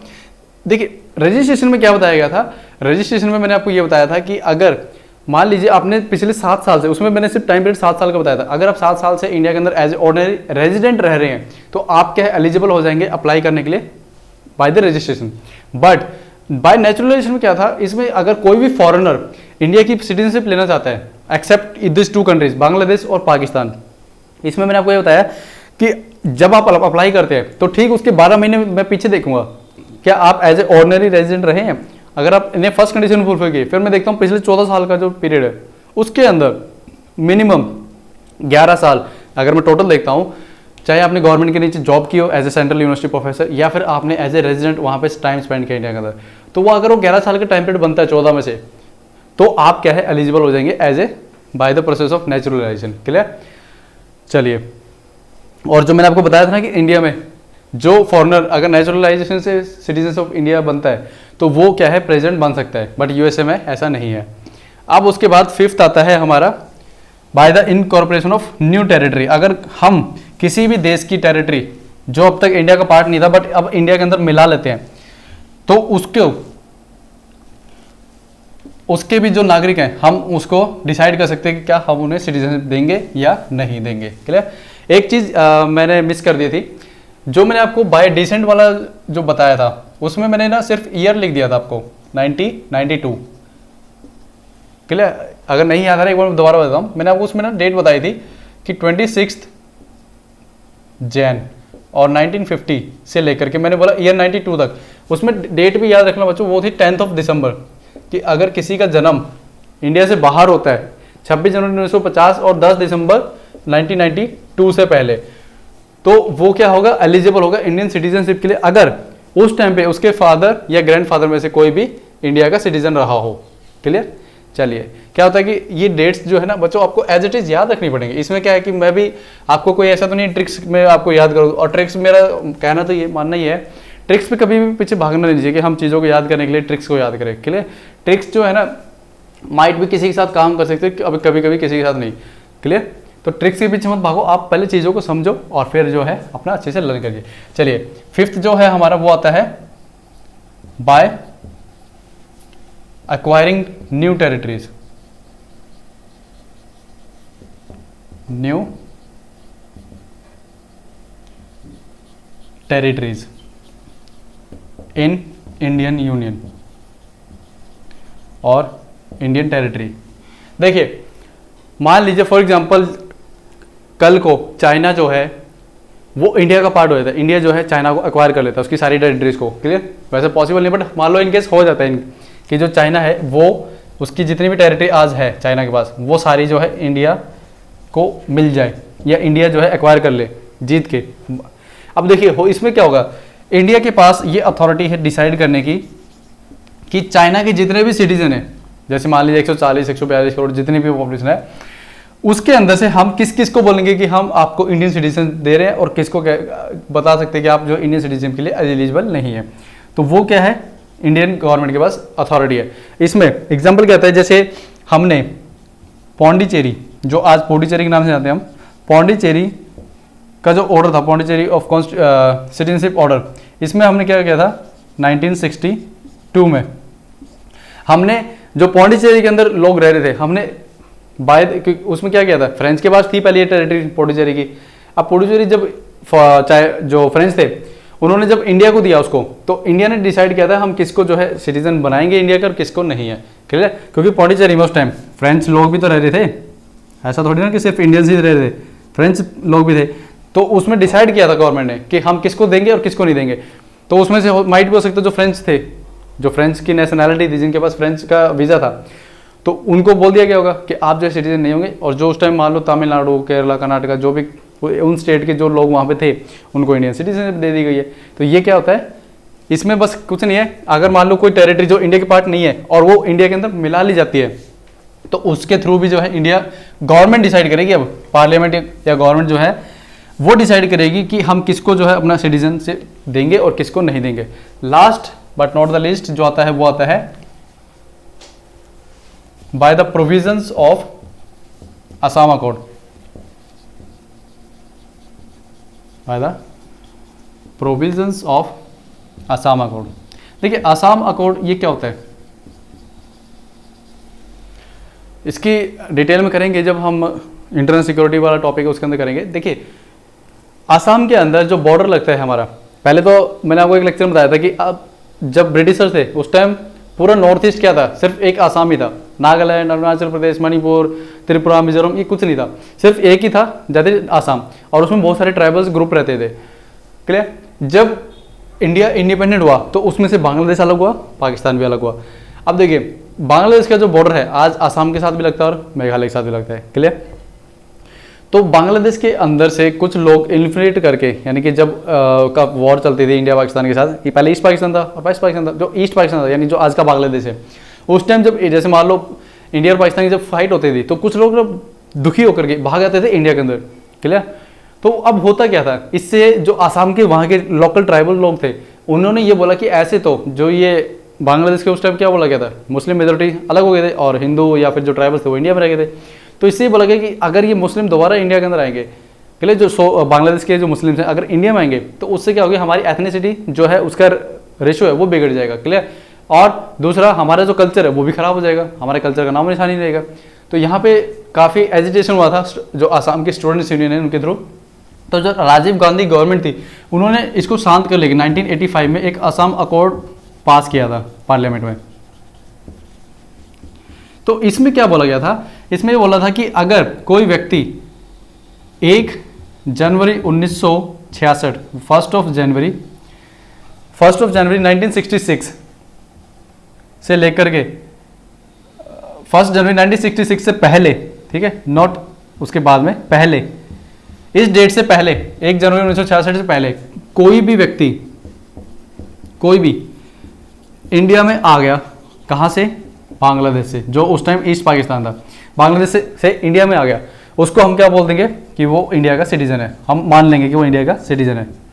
चलिए उसके बाद क्या बोला, इस डेट से यानी 1 जनवरी 1966 से लेकर के लेकिन 25 मार्च 1971 1971 से पहले, अब ये डेट इंक्लूड नहीं है, यानी कि डेट कौन सी इंक्लूड है, 24 मार्च वाली, 1 जनवरी 1966 से लेकर 24 मार्च और 1971 के बीच बीच में कोई आया है तो हम उसको क्या बोलेंगे, इंडियन सिटीजन्स नहीं बोलेंगे, बशर्ते उसने इस टाइम पीरियड के अंदर, ये जो मान लो 66 से लेकर 71 का जो टाइम पीरियड था इसके बीच में उसने क्या करा हो, अपने आप को रजिस्टर किया हो सिटीजनशिप के लिए, इंडियन सिटीजनशिप के लिए उसने अपने आप को रजिस्टर किया हो, तो उसको हम क्या है 10 ईयर का एक कूलिंग पीरियड देंगे जिसके अंदर उसको कुछ पावर्स जो है हम नहीं देंगे। फॉर एग्जांपल जैसे वोटिंग राइट्स है, इंडियन सिटीजनशिप तो मिल जाएगी उसको, बट 10 साल तक उसको वोटिंग राइट्स नहीं मिलेंगे, बाकी सारे राइट्स मिल जाएंगे बट वोटिंग राइट्स नहीं मिलेंगे। क्लियर? ये था असम अकॉर्ड। इसके थ्रू भी जो है आप जो है सिटीजनशिप ले सकते हैं, बट वो किनको मिलेगी, जो बांग्लादेश से इन टाइम पीरियड के बीच में आए हो। तो अभी जो एनआरसी हुआ था अगस्त 1 को जो डिक्लेयर हुआ था ड्राफ्ट, क्लियर, जो सुप्रीम कोर्ट ने पास आउट किया था, उस टाइम आपको याद होगा तो 19 लाख लोगों को out of 3 crore people, 3 crore में से 19 लाख को क्या बोला गया था, ये क्या है, इलीगल माइग्रेंट्स हैं जो कि बांग्लादेश से इंडिया में आए। अभी भी उसके ऊपर प्रोसेस चल रहा है कि दोबारा से इसको करवाया जाए। क्लियर? ये भी जब पर्टिकुलर टॉपिक पे आएंगे, असम एनआरसी अकॉर्ड, सिटीजनशिप, ये जो पॉपुलेशन के ऊपर, डेमोग्राफी के ऊपर, उसमें मैं आपको और अच्छे से एक्सप्लेन करूंगा। अभी इसमें ज़्यादा डिटेल में जाऊँगा तो आज का जो लेक्चर है वो हमारा कहीं ना कहीं छूट जाएगा, तो मैं नहीं चाहता कि आपका ऐसा कुछ हो। चलिए अब ये होगा कि हम सिटीजनशिप एक्वायर कैसे करते हैं। क्लियर? यहाँ पे मैंने आपको 6 पॉइंट थे, सारे डिस्कस कर दिए। एक बार दोबारा बता दूँ, सबसे पहले पॉइंट क्या था, बाय बर्थ। अगर आपका जन्म इंडिया में होता है, उसमें मैंने आपको कुछ डेट्स बताई थी। क्लियर? कि अगर ये डेट है तो आप इंडियन सिटीजनशिप ले सकते हो बाय बर्थ। दूसरा बाय डिसेंट, वंशावली, अगर आपके पूर्वज बाय फादर, अगर मैं देखता हूँ फादर उनके फादर अगर मैं देखता हूँ वो इंडियन सिटीजन थे, ठीक है। तो हम क्या बोलेंगे, बाय डिसेंट आपको भी सिटीजनशिप मिल जाएगी। उसमें मैंने आपको कुछ डेट्स बताई थी कि इस डेट से इस डेट के बीच में, तो आपको ये इस डेट से डेट के बीच में आपको कंडीशंस याद रखनी बस, और कुछ नहीं है। वो कंडीशंस याद होगी ना तो आपको डेट भी ऑटोमेटिक याद हो जाएगी। उसके बाद तीसरा क्या था, तीसरा था बाय रजिस्ट्रेशन। अगर आप 7 साल से इंडिया के अंदर रह रहे हैं ऑर्डिनरी रेजिडेंट के तौर पर, तो आपको इंडियन सिटीजन दे दी जाएगी। और उसके बाद मैंने आपको क्या बताया था, बाय नेचुरलाइजेशन। नेचुरलाइजेशन में क्या बताया था, अगर इन केस आप पिछले 12 महीने से, जिस दिन आपने एप्लीकेशन अप्लाई की उससे 12 महीने आप इंडिया के अंदर रह रहे हो एज ए ऑर्डिनरी रेजिडेंट, उसके बाद मैंने देखा कि उसके बाद आप 14 साल के अंदर से 11 साल जो है ऐसे टाइम पीरियड रहा जिसमें आप इंडिया के अंदर रहे हो, तो आप क्या है बाय नेचुरलाइजेशन ले सकते हैं। और जो CAA 2019 पास किया था उसमें भी गवर्नमेंट ने क्या बोला है कि जो भी हम ये 6 कम्युनिटी के लोगों को नागरिकता देंगे वो बाय नेचुरलाइजेशन देंगे, और उसमें 11 साल की बजाय 5 साल का टाइम पीरियड देखेंगे बस। ठीक है।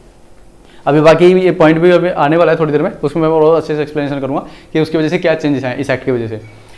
अब बात करते हैं, ये तो हमने बात किसकी की है, हमने की थी एक्विजिशन की, सिटीजनशिप मिलेगी कैसे। अब बात करते हैं कि मान लीजिए आप सिटीजनशिप तो मिल गई, लेकिन सिटीजनशिप छीनी भी तो जा सकती है ना, क्योंकि पार्लियामेंट को अथॉरिटी दे रखी है हमारे कॉन्स्टिट्यूशन ने कि आप दे भी सकते हो तो छीन भी सकते हो। तो छीन सकते हैं तो कैसे छीन सकते हो, यानी अब देखेंगे हम loss of citizenship. Loss of citizenship, इसमें 3 मेथड दिए गए। रजिस्ट्रेशन हो गया बाय टर्मिनेशन और बाय डेप्रिवेशन। ये 3 मेथड है जो कि हमारे इस एक्ट के अंदर दिया गया, नॉट कॉन्स्टिट्यूशन, एक्ट में दिया गया। कौन से एक्ट में, जो 1955 में पास हुआ था। देखिए बाय रेनोन्सिएशन में क्या होता है, नाम से पता चला परित्याग करना, कि खुद ही छोड़ देना। फॉर एग्जाम्पल जैसे आप मान लीजिए आप खुद एप्लीकेशन लिख के देते हैं और बोलते हैं कि आज से जो है मैं अपनी सिटीजनशिप जो है इसको छोड़ रहा हूं और मैं अब दूसरे देश की सिटीजनशिप को लेना चाहता हूं, तो इससे क्या होगा, आप खुद भी छोड़ सकते हैं। क्लियर। लेकिन इसमें कंडीशन ये है, आप जिस टाइम पे मान लो किसी कंट्री, इंडिया का किसी कंट्री के साथ वॉर में इंडल्ज है, तो उस टाइम पे जो है गवर्नमेंट जो है उसको आप थोड़े टाइम के लिए, टाइम बिंग जब तक वॉर में इंडल्ज है तो गवर्नमेंट जो है वो उसको होल्ड पे कर सकती है। दूसरा आता है बाय टर्मिनेशन। ये तो क्या है, इनवॉलंटरी है, यानी कि आपकी इच्छा पे है। इससे आप ऐसा नहीं कि गवर्नमेंट कहेगी कि भाई हम आपसे छीन रहे, नो, ये इनवॉलंटरी, आप जब आपकी मर्जी होगी तभी आप छोड़ सकते हैं, इनवॉलंटरी।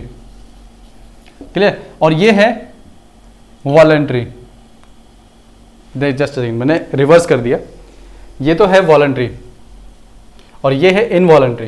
क्लियर। यहां पे आपकी मर्जी है वॉलंटरी, क्या आप वॉलंटरी खुद छोड़ना चाहते हैं, यहां है इनवॉलंटरी। क्लियर। मान लीजिए जैसे मैंने आपको कनाडा का एग्जांपल दे दिया थोड़ी देर पहले, उसमें क्या था कि आपने मान लीजिए कनाडा की सिटीजनशिप भी ले ली और इंडिया की भी लिया, लेकिन इंडिया की छोड़ी नहीं। लेकिन मैंने आपको क्या बताया था, आर्टिकल 9 क्या बोलता है, इनकेस आप किसी दूसरे देश की नागरिकता ले लेते हैं और इंडिया की भी है आपके पास, तो इंडिया की ऑटोमेटिक आपकी क्या है, नागरिकता छिन जाएगी। तो इसमें क्या होगा, ये इनवॉलंटरी होगी और ये आपकी क्या होगी, कंपल्सरी होगी कि आपकी नागरिकता छीनी जाएगी अगर आपने बिना इंफॉर्मेशन के दूसरे देश की नागरिकता ले ली है। ठीक है। ये तो टर्मिनेशन। इसमें भी अगेन एक कंडीशन है कि अगर इंडिया वॉर में इंडल्ज है किसी कंट्री के साथ, तब भी जो है आपकी सिटीजनशिप जो नहीं छीनी जाएगी। अब आता है बाय डेप्रिवेशन। इसमें क्या होता है, डेप्रिवेशन मतलब होता है हानि। ठीक है। जैसे बोलते हैं ना कि एप्रिसिएशन, डेप्रिसिएशन, ये इकोनॉमिक्स में टर्म्स आते हैं। तो इसमें क्या होता है कि किसी चीज़ के अंदर नुकसान होना। अब नुकसान कैसे, मान लीजिए आपके पास नागरिकता है, लेकिन आपने जब गवर्नमेंट को ये पाया गया कि आपने नागरिकता जो ली है वो कैसे ली है, धोखाधड़ी करके, बाय फ्रॉड। अगर गवर्नमेंट को कुछ ऐसा मिलता है, बाय फ्रॉड किया है। दूसरा, जिस देश, मान लीजिए आपने बाय नेचुरलाइजेशन या बाय रजिस्ट्रेशन आपने सिटीजनशिप ली। क्लियर। जिस भी कंट्री से, मान लो आप फॉर एग्जाम्पल आप इंग्लैंड के क्या है, सिटीजन है, बट आपने इंडिया में रजिस्ट्रेशन और बाय नेचुरलाइजेशन आपने इंडियन सिटीजनशिप ले ली। जब जैसे ही आपको सिटीजनशिप मिली इंडिया की, उसके 5 साल के अंदर अंदर आपको जिस देश से आप आए हो, मान लो इंग्लैंड से आए हो, उसके अंदर आपको 2 साल या उससे ज़्यादा और ग्रेटर, अगर आपको जेल हो गई है, यानी कि सज़ा मिल गई है किसी जुर्म के अंदर, मान लो आपने वहाँ पे कोई ऐसा काम किया जिसके अंदर आपको फंसाया दोगे, आपको सज़ा हो गई है, तो आपको ये गवर्नमेंट क्या बोलेगी, आपको सिटीजनशिप छीनी जाती है, क्योंकि आपने वहाँ पे जुर्म किया है और आपको 5 साल के अंदर अंदर ही आपको 2 साल या उससे ज़्यादा की सज़ा हो गई है, तो आपकी सिटीजनशिप जो छीनी जा सकती है। क्लियर। और किसी भी ऐसे व्यक्ति की जो बाय डेप्रिवेशन उसकी सिटीजनशिप जाती है, ये जो भी प्रोसेस है, बाय रेनोन्सिएशन, बाय टर्मिनेशन और डेप्रिवेशन, इन दोनों प्रोसेस में जिसकी भी नागरिकता छीनी जाएगी, तो उसके जो बच्चे होंगे, ठीक है, जो उसकी वाइफ होगी, उनकी भी सिटीजनशिप छीनी जाएगी। क्लियर, ये याद रखना है। चलिए, ये हो गया। अब हम बात करते हैं सिंगल सिटीजनशिप की, एकल नागरिकता। देखिए, सिंगल सिटीजनशिप एक लेक्चर में मैंने आपको बताया था, लेकिन दोबारा इसको मैं रिपीट ही कर रहा हूँ। यहाँ पे आपको सिर्फ सुनना है और कोई इसमें ज़्यादा लिखने वाला भी नहीं है और ना है कोई कंसेप्ट है। देखिए, सिंगल सिटीजनशिप क्या होता है कि हमारे जो कॉन्स्टिट्यूशन में ये बोला गया है कि जैसे अनलाइक यूएसए, उसमें क्या होता है कि स्टेट्स भी हैं और सेंटर भी है। जैसे इंडिया में भी स्टेट्स है और सेंटर है, लेकिन उसमें ये बोला गया है यूएसए के अंदर कि जो स्टेट्स हैं वो अपने नागरिकों को अलग से सिटीजनशिप देगा और सेंटर जो है अलग से देगा। क्लियर, यानी कि आप अगर मान लीजिए फ्लोरिडा के सिटीजन है तो आपको फ्लोरिडा स्टेट की भी सिटीजनशिप मिलेगी और यूएसए की भी मिलेगी। क्लियर, इनकेस अगर आप बाहर जाते हैं तो आप बोलेंगे यूएसए के सिटीजन। अगर आप यूएसए के अंदर रहते हैं तो आप बोलेंगे I am a citizen of Florida state. अब इसमें क्या होता है, जो फ्लोरिडा स्टेट है वो अपने सिटीजन्स को कुछ भी राइट्स दे सकता है, लेकिन इंडिया में ऐसे कंसेप्ट नहीं लिया। इंडिया में बोला एक ही नागरिकता होगी, that is Indian citizenship. Clear, अब ये क्यों बोला गया, ऐसा क्यों नहीं यूएसए का कंसेप्ट लेके आए? क्योंकि मैंने आपको एक लेक्चर में बताया था होमोजेनियस कल्चर है यूएसए में, बट इंडिया में कैसा है, इंडिया में है पूरा हिट्रोजेनियस, यानी कि कल्चर भी इतना डाइवर्स है हमारा, बट फिर भी यूनिटी क्यों है, क्योंकि हमारे पास जो सिटीजनशिप एक है। अगर इन केस मान लो ऐसा होता, बिहार अपने अलग से सिटीजनशिप दे रहा है और पंजाब अलग से दे रहा है, हरियाणा अलग से दे रहा है, हर स्टेट अपने अपने हिसाब से दे रहा है, तो ऑब्वियसली ये आप जो कल्चर अलग अलग है तो फिर इंटरमिंगलिंग कैसे होती। आज जो भाईचारा हमारा बना हुआ आपस में हर स्टेट के साथ, वो नहीं होता। क्लियर, हम यूनिटी नहीं रह सकते थे, इसलिए जो हमारे पास कंसेप्ट लाया गया वो था सिंगल सिटीजनशिप का, कि हम जो है एकल नागरिकता ही रखेंगे, एक ही नागरिकता, और वो होगी इंडियन सिटीजन। सब जो लोग होंगे वो क्या कहलाएंगे, इंडियन, नॉट स्टेट के नाम से कि ये this is Bihari citizen, this is UP का citizen, this is Haryanvi citizen. Clear, single citizenship. अब इसमें क्या था, मैंने आपको क्या बताया था, इंडिया में सिर्फ आपको सिंगल सिटीजनशिप मिलेगी और वो भी क्या होगी, इंडियन। आप सिर्फ इंडिया के सिटीजन कहलाओगे, चाहे बाहर चले जाओ, अच्छा स्टेट में रहो अपने कंट्री के अंदर, तो आप बोलोगे I am a citizen of India, ना कि आप ये बोलोगे I am a citizen of particular state का नाम लेके। क्लियर, अब देखिए यहाँ पे मैंने आपको क्या बताया, जो स्टेट है हमारा, मान लीजिए जैसे हरियाणा है, वो डिस्क्रिमिनेट नहीं कर सकता, सेंटर डिस्क्रिमिनेट नहीं कर सकता कास्ट को लेके। ठीक है, ये कि भाई हर किसी को क्या बराबर का मौका देगा, लेकिन कुछ कंसेप्ट ऐसे हैं जो आपको फंडामेंटल राइट कराऊंगा उसमें बताऊंगा। जैसे आर्टिकल नंबर 15 है, आर्टिकल नंबर 16 है फंडामेंटल राइट में। इनमें क्या होता है कि स्टेट जो है थोड़ा सा डिफरेंशिएट कर सकता है, क्योंकि आपको पता है सोसाइटी में मान लो आज अमीर लोग यहाँ पे हैं और गरीब यहाँ पे है। अब गरीब जरूरी नहीं है वो किसी भी कैटेगरी से हो सकता है, तो उसमें क्या होगा, जो आपका डिफरेंशिएशन कर सकती है स्टेट, उसमें आप ये नहीं बोलोगे कि हमारा फंडामेंटल राइट वॉलेट हो रहा है। क्लियर, जो मौलिक हमारे मूल जो कर्तव्य है, नॉट कर्तव्य, अधिकार है, उनका क्या है यहाँ पे उल्लंघन हो रहा है, आप ये नहीं बोलोगे, क्योंकि ये पार्लियामेंट को पावर दी गई है, जो कॉन्स्टिट्यूशन उसमें पावर दे रखी है कि स्टेट जो है डिफरेंशिएट कर सकता है, बट वो भी कब, जब लेवल प्लेइंग फील्ड बनाना है आपको। ठीक है, एक यहाँ पे एक यहाँ पे, उनको बराबर करना है इनिशियल स्टेज में, तो आप क्या कर सकते हो, किसी कैटेगरी को आप रिजर्वेशन दे सकते हो, किसी को नहीं दे सकते हो। क्लियर, तो जो रिजर्वेशन का सिस्टम है वो यहाँ से ऐसे स्टार्ट हुआ है कि हम जो एक लेवल प्लेइंग फील्ड बनाए यहाँ पे। चलिए, ये आ गया समझ में आपको इंडियन सिटीजनशिप कैसी है, सिंगल सिटीजनशिप, ना कि ड्यूल सिटीजनशिप। अब उसके बाद में अब हमारा आता है ओवरसीज सिटीजनशिप, जिसको हम बोलते हैं OCI। देखिए यहाँ पे एक चीज समझने की वाली है, एक होता है OCI, एक होता है PIO, person of Indian origin, और एक होता है NRI। इनमें फर्क क्या होता है, देखिए NRI तो बेसिकली सिटीजन ही होता है इंडिया का। जैसे फॉर एग्जांपल आप 2 साल के वर्क वीजा पे किसी कंट्री में गए, तो आप रहोगे तो इंडिया के सिटीजन, बट वहां पे क्या कहलाओगे उस कंट्री के अंदर जिसमें आप गए हो, वहां के रेजिडेंट कहलाओगे, सिटीजन नहीं। अब यहाँ पे क्या होता है, पर्सन ऑफ इंडियन ओरिजिन, जो व्यक्ति है इंडिया का सिटीजन नहीं है बट दूसरे देश का नागरिक है अभी, लेकिन जो उसके माता पिता या उसके फोर फादर्स जो थे, ग्रैंडफादर, ठीक है, ग्रैंड मदर, वो क्या थे, इंडिया के सिटीजन्स थे, लेकिन अब वो क्या है, इंडिया के नागरिक नहीं है, अब वो क्या है, उस देश के नागरिक बन गए, तो हम बोलेंगे that person is person of Indian origin. Clear, अब जैसे सत्य नडेला है, अब किसके सिटीजन है? अमेरिका के। उसके बाद सुंदर पिचाई, ये किसके सिटीजन है? हमारे यूएस के हैं। बट हम उनको बोलते हैं पर्सन ऑफ इंडियन ओरिजिन, क्योंकि उनके माता पिता दादा दादी वो कहाँ से थे? सुंदर पिचाई कहाँ से बिलोंग करते? चेन्नई से। तो उनके माता पिता चेन्नई से बिलोंग करते थे, तो इसलिए that the person is called person of Indian origin. NRI का बता दिया मैंने आपको, जो 2 साल 3 साल के लिए जो मान लो टूरिज्म के पर्पज पे, वर्क वीजा पे, स्टूडेंट वीजा पे जाता है स्टडी के लिए, उनको हम बोलते हैं एनआरआई। ओसीआई क्या होता है, जो अभी मैं आपको बता रहा हूँ? ओसीआई होता है, मान लीजिए यहाँ पे कंसेप्ट क्या आया था कि देखिए ईयर सितंबर 2000 के अंदर, सन 2000 में सितंबर में, जो मिनिस्ट्री ऑफ एक्सटर्नल अफेयर्स है उन्होंने एक हाई लेवल कमेटी बैठाई थी, एलएम सिंघवी जो चेयरमैन थे उनके अंदर। हुआ ये कि जो उस टाइम इंडिया के जो डायस्पोरा था, यानी कि जो इंडिया के लोग बेसिक से अब नागरिक बन गए दूसरे देश के, बट एक तरीके से उनका कनेक्शन तो रहता है ना। आप मान लीजिए अगर आप इंडिया को छोड़ के कल को आप दूसरे देश के अंदर नागरिक बन जाते हैं, लेकिन कहीं ना कहीं आप मिस करेंगे जो कल्चर इंडिया का है, तो आप क्या करेंगे? आप चाहेंगे कि मैं इंडिया का भी गुणगान करूं उस देश में। अब वहाँ पे क्या होता था कि इंडियंस जो है मिस करते थे अपने कंट्री को, तो डिमांड उठती थी बेसिक से हम यहाँ पे अपने काम के लिए, बिजनेस के लिए यहाँ पे सेटल हो गए हैं, बट हमें भी कुछ जो आप राइट्स दें ताकि हमारा भी जो है लिंक बना रहे इंडिया के साथ। नहीं तो क्या होगा, क्या हमारा जो है मन लगेगा नहीं, हमारा जो कंट्री है। अगर हम जाते हैं दूसरे देश में, देखिए जब आप मान लीजिए इन लंदन जा रहे हैं और लंदन में अगर आपको कोई इंडियन मिल जाए, बेसिक से किसी भी स्टेट का हो, तो आपका मन करेगा कि हाँ इंडियन इससे बात करता हूँ। क्लियर? ऐसे ही जब आप इंडिया के अंदर आप मान लो राजस्थान स्टेट से बिलोंग करते हैं और राजस्थान से आप जाते हैं कहाँ पे, मान लो यूपी के अंदर, और यूपी में कोई राजस्थान का मिल जाता है, तो आप क्या करेंगे कि हाँ ये राजस्थान से मैं इससे बात करता हूँ। आप वहाँ पे आप ये नहीं देखेंगे इंडियन है कि नहीं है। आप यूपी है तो यूपी भी इंडियन, जो यूपी स्टेट है वो भी तो इंडिया का ही पार्ट है, बट आप यूपी वालों से बात ना करके आप किससे बात प्रेफर करेंगे? यूपी जो राजस्थान से। क्लियर? तो यही होता है। अब जो ओसीआई थे, ओवरसीज सिटीजन, ओवरसीज मतलब जो 7 समुद्र पार, बॉलीवुड में बोलते हैं ना 7 समुद्र पार, तो जो समुद्र पार करके जो देशों में रह रहे हैं अभी दूसरे देशों में, तो उनको जो नागरिक वहाँ पे रह रहे हैं, अभी तो इंडिया के नहीं है लेकिन वहाँ पे उनका कनेक्शन कहीं ना कहीं इंडिया से है, तो वहाँ पे डिमांड ये उठी थी कि हमें भी कुछ ना कुछ जो है रिकग्नाइज किया जाए इंडियन डायस्पोरा के अंदर। तो तब यहाँ पे 2000 सन के अंदर जो MEA, ministry of external affairs, उन्होंने क्या की थी, कमेटी बैठाई और उस कमेटी में ये सजेशन मांगा कि हम ओसीआई जो लोग हैं उनके लिए क्या करें।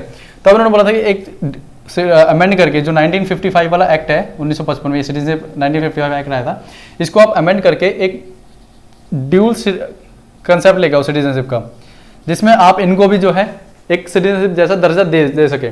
इसमें क्या होता है कि आप जो है ना, पहले तो इन्होंने क्या निकाला, PIO, person of Indian origin card scheme. ये कब निकाली थी? ईयर 2002 में, सन 2002 में PIO कार्ड स्कीम निकाली थी, ठीक है, जो इनके लिए थी। फिर उसके बाद इसमें 2005 के अंदर जो OCI, overseas citizen of India, वो कंसेप्ट निकाला। ये आया था 2005 में। लेकिन ईयर 2015 में जो अमेंड किया दोबारा से इस एक्ट को, उसमें क्या कर दिया, PIO प्लस में OCI, इन दोनों को क्या कर दिया, मर्ज कर दिया, और इसका नया नाम क्या बना दिया, OCI कार्ड होल्डर।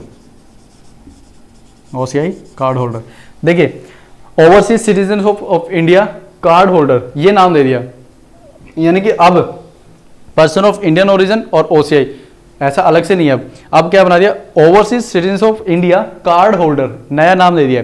पहले क्या होता था, लोग इसमें ज्यादा आते थे OCI में, बट इसके थ्रू जो है अपना रजिस्ट्रेशन वगैरह कुछ नहीं कराते थे, इसके थ्रू कम आते थे, इसके थ्रू ज्यादा आते थे।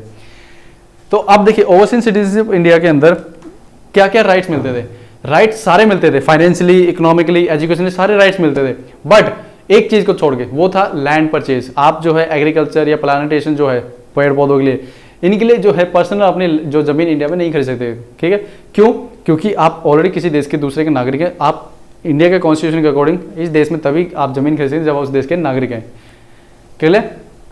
अब PIO क्या होता है, इसमें देखिए ना तो आपको, हाँ OCI में एक चीज जो इसके अंदर नहीं मिलती PIO में, वो क्या है, इसमें ना एक चीज होती है लॉन्ग टर्म एंट्री मिलती है आपको विदाउट वीजा,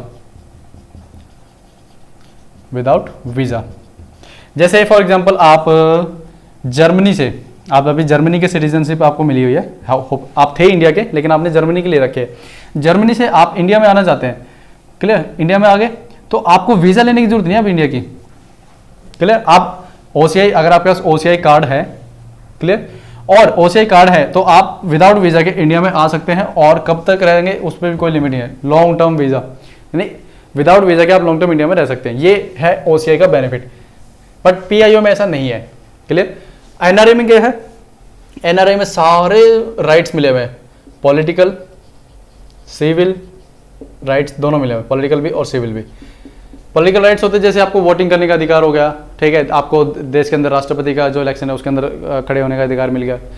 ये जो चीज़ें हैं NRI को मिलेंगी, बट PIO और OCI को नहीं मिलेगा। OCI और PIO इनमें क्या फ़र्क है, देखिए, उसमें ना तो आप जो, अगर आप OCI कार्ड होल्डर हैं या पर्सन ऑफ इंडियन ओरिजिन है, आप ना तो ऑफिस ऑफ प्रेसिडेंट के लिए खड़े होंगे, ना ऑफिस ऑफ प्रेसिडेंट के लिए, ना आप मेंबर ऑफ पार्लियामेंट जो MP है उसके इलेक्शन लड़ सकते हैं, ना MLA के, क्लियर, और ना ही आप जो है इंडिया के अंदर कोई लैंड परचेज कर सकते हैं। ये है फ़र्क बस, और कोई फ़र्क नहीं है। बट NRI जो है, NRI तो बेसिकली क्या, सिटीजन ही तो है इंडिया का, बस वो कुछ टाइम के लिए बाहर गया है तो उसको सारे राइट्स मिलेंगे, क्लियर। ये है कुछ थोड़ा सा बेसिक सा डिफरेंस दोनों का। अब बात आती है लास्ट में, changes made by the citizenship amendment act 2019। देखिए 2019, दिसंबर 2019 में हमारी जो पार्लियामेंट थी उसने क्या किया था, सिटीजनशिप एक्ट 1955 वाला जो था इसको अमेंड किया, और उसमें कुछ प्रोविजंस ऐड किए गए थे। अब उस प्रोविजंस ऐड करने से उस एक्ट में क्या क्या चेंजेस आए वो अब थोड़ा सा डिस्कस कर लेते हैं। ये करंट अफेयर का टॉपिक है, ठीक है, या आपको क्या है करंट अफेयर के उसमें ही मिलेगा, आपको बुक में कहीं पे भी नहीं मिलेगा। आपको अपडेटेड कोई बुक्स हो तो उसमें मिल सकता है, बट अदरवाइज क्या है कि करंट अफेयर का टॉपिक है, ये कहीं ना कहीं आपको किसी ना किसी एग्जाम में जरूर मिलेगा, ये मेरी गारंटी है। देखिए सिटीजनशिप अमेंडमेंट एक्ट CAA, पहले इसको बोलते थे, जब ये पास नहीं हुआ था एक्ट तो हम बोल रहे थे क्या, सिटीजनशिप अमेंडमेंट बिल कैब 2019। अब इसकी वजह से चेंजेस क्या आए, चेंजेस कॉन्स्टिट्यूशन में नहीं आए, चेंजेस आए हैं जो सिटीजनशिप एक्ट था हमारा, सिटीजनशिप एक्ट 1955, उसके अंदर चेंजेस आए हैं। दोबारा बता रहा हूं बच्चों, कॉन्स्टिट्यूशन में चेंजेस नहीं आए इसकी वजह से चेंजेस आए इस एक्ट में जो 1955 में बना था, क्लियर। ये याद रखना, कई बार ये कंफ्यूजन कर सकते हैं आपको एग्जाम के अंदर कि citizenship amendment act 2019 changes part 2 part 3 constitution का। अब पार्ट 2 आपको लगता है सिटीजनशिप है तो पार्ट 2 सिटीजनशिप से डील करता है, हाँ पार्ट 2 को इसने चेंज किया है, नो, पार्ट 2 को कहीं पे भी इसने चेंज नहीं किया, क्योंकि आर्टिकल 5 to 11 तो आता है पार्ट 2 में, बट क्या आर्टिकल को चेंज किया इसमें, नहीं किया है, क्लियर। अब देखिए यहां पे देखिए इसमें चेंजेस क्या किया, सबसे पहले इसमें जो इलीगल माइग्रेंट है ना उसकी डेफिनेशन को चेंज किया, इलीगल माइग्रेंट, इलीगल माइग्रेंट की डेफिनेशन है उसको चेंज किया। अब यहां पे दो पार्ट्स में मैं डिवाइड करता हूं, एक तो बिफोर अमेंडमेंट क्या थी डेफिनेशन, और आफ्टर अमेंडमेंट क्या है। आफ्टर अमेंडमेंट, अमेंडमेंट कौन सा, जो ये किया हमने सिटीजनशिप अमेंडमेंट एक्ट। देखिए इसमें पहले क्या था, ये बोला जाता था अगर कोई भी फॉरेनर जो इंडिया का सिटीजन नहीं है वो अगर इंडिया में इलीगल माइग्रेंट कब कहलाएगा, अदरवाइज जैसे मान लीजिए उसके पास कोई वैलिड पासपोर्ट और रिक्वायर्ड डॉक्यूमेंट्स नहीं है,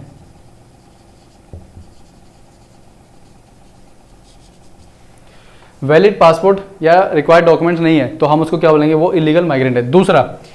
दूसरी कंडीशन ये थी, मान लीजिए उसके पास पासपोर्ट भी है, डॉक्यूमेंट्स में सब कुछ है, वैलिड सब कुछ है उसके पास, एवरीथिंग जो हमें चाहिए वो सब कुछ है, पासपोर्ट भी है, डॉक्यूमेंट्स भी, बट वो स्टे करने के लिए आया था कितने, 6 मंथ्स के लिए, स्टे फॉर 6 मंथ्स, बट वो 6 महीने से ज्यादा इंडिया में रुक गया है, क्लियर। 6 महीने के लिए आया था बट 6 महीने से ज्यादा रुक गया, तब भी हम उसको क्या बोलेंगे, वो इलीगल माइग्रेंट है। लेकिन अब इसमें चेंज किया गया है 2019 में, इसमें चेंज ये किया गया है, ये बोला गया है कि मान लीजिए फॉर एग्जांपल कोई भी व्यक्ति जो 3 कंट्रीज, कौन कौन सी, बांग्लादेश, पाकिस्तान, अफगानिस्तान, इनसे इंडिया में आता है। अगेन मैं दोबारा बताता हूं, कोई भी 3 देश, कोई भी 3 नहीं मतलब पर्टिकुलर बताया गया है, कोई भी 3 देश नहीं, ऐसा नहीं कि आपने मन किया ईरान सऊदी अरब बोल दी, नो, 3 देश जो कि बांग्लादेश, पाकिस्तान, अफगानिस्तान, इसके अंदर जो धर्म के नाम पर प्रताड़ित होंगे, धर्म से प्रताड़ित। क्योंकि जब ये एक्ट पास किया गया था उसमें ये बोला गया था कि ये तीनों देश क्या है, मुस्लिम मेजोरिटी कंट्रीज हैं, मुस्लिम मेजोरिटी कंट्रीज हैं। तो इसके अंदर ऑटोमेटिक है इन कंट्रीज का अपना खुद का स्टेट रिलीजन भी है, यानी कि देश का खुद का धर्म भी है, वो क्या है, इस्लामिक धर्म। तो यहाँ पे क्या होगा, मुस्लिम्स को प्रायोरिटी दी जाती है। बाकी जो माइनॉरिटीज में जैसे जो आपकी जितने भी कम्युनिटीज बच गई, हिंदू, सिख, पारसी, जैन, उनको क्या करते हैं, ये प्रोसिक्यूट करते हैं, यानी कि उनको प्रताड़ित करते हैं। तो जो ऐसे लोग धर्म से प्रताड़ित होकर परेशान हो गए इंडिया में आया, हम उनको इलीगल माइग्रेंट नहीं बोलेंगे। क्लियर। अब वो 6 कम्युनिटीज कौन सी है, हिंदू, सिख, जैन, पारसी, क्रिश्चियन, और कौन सी रहेगी, हिंदू हो गई, सिख, जैन, पारसी, बुद्धिस्ट। क्लियर। अगर ये 6 कम्युनिटी से कोई लोग इन 3 देशों से इंडिया में आए हैं तो हम उनको क्या बोलेंगे, हम उनको इलीगल माइग्रेंट नहीं बोलेंगे। क्लियर। उसमें ये बोला गया कंडीशन नंबर 1, अगर वो 31 दिसंबर, इलीगल माइग्रेंट कब बोलेंगे कब नहीं बोलेंगे, इसकी कंडीशन दी गई है 31 दिसंबर 2014, 31 दिसंबर 2014 से पहले इंडिया में आया है तो हम क्या बोलेंगे, वो इलीगल माइग्रेंट नहीं है। दूसरा, वो 5 साल से या उससे ज़्यादा, यानी कि 5 साल या उससे ज़्यादा जो है इंडिया में एज ए ऑर्डिनरी रेजिडेंट रह रहा हो, तब भी हम उसको क्या बोलेंगे, इलीगल माइग्रेंट नहीं बोलेंगे। क्योंकि मैंने आपको क्या बताया था, जो ये सिटीजनशिप का कंसेप्ट लेके आए, ये 6 कम्युनिटी को ये लेके आए थे कि अगर हम इनको नागरिकता देंगे, किस प्रोसेस के तहत देंगे, वो देंगे बाय नेचुरलाइजेशन, जो अभी मैंने आपको थोड़ी देर पहले बताया था, बाय नेचुरलाइजेशन, बाय नेचुरलाइजेशन। अगर हम बाय नेचुरलाइजेशन देंगे तो मैंने आपको क्या बताया था, उसमें कंडीशन 2 कंडीशन बताई थी। नंबर 1 कि आपने जब अप्लाई किया है तो उससे ठीक 12 मंथ्स पहले मैं देखूंगा कि आप 12 मंथ्स पहले देखूंगा कि क्या आप इंडिया में रहे हो, अगर रहे हो ठीक है, कंडीशन नंबर 1 फुलफिल। दूसरे कंडीशन में क्या देखूंगा कि क्या आप 14 साल के अंदर से 11 साल, आउट ऑफ 14 ईयर्स 11 ईयर्स क्या आपने इंडिया में स्पेंड किए एज ए ऑर्डिनरी रेजिडेंट। अगर आपने किए तो आपको बाय नेचुरलाइजेशन क्या मिल जाएगी, आपको यहाँ की नागरिकता मिल जाएगी। क्लियर। लेकिन यहाँ पे क्या बोला गया, हम देंगे तो नेचुरलाइजेशन, लेकिन पीरियड जो है घटा के 5 साल कर दिया, जो कि हम यहाँ 11 साल देख रहे थे नॉर्मल केसेस में, बट यहाँ पे बोला 5 साल। थर्ड ये बोला गया है, अगर इंडिया पासपोर्ट एक्ट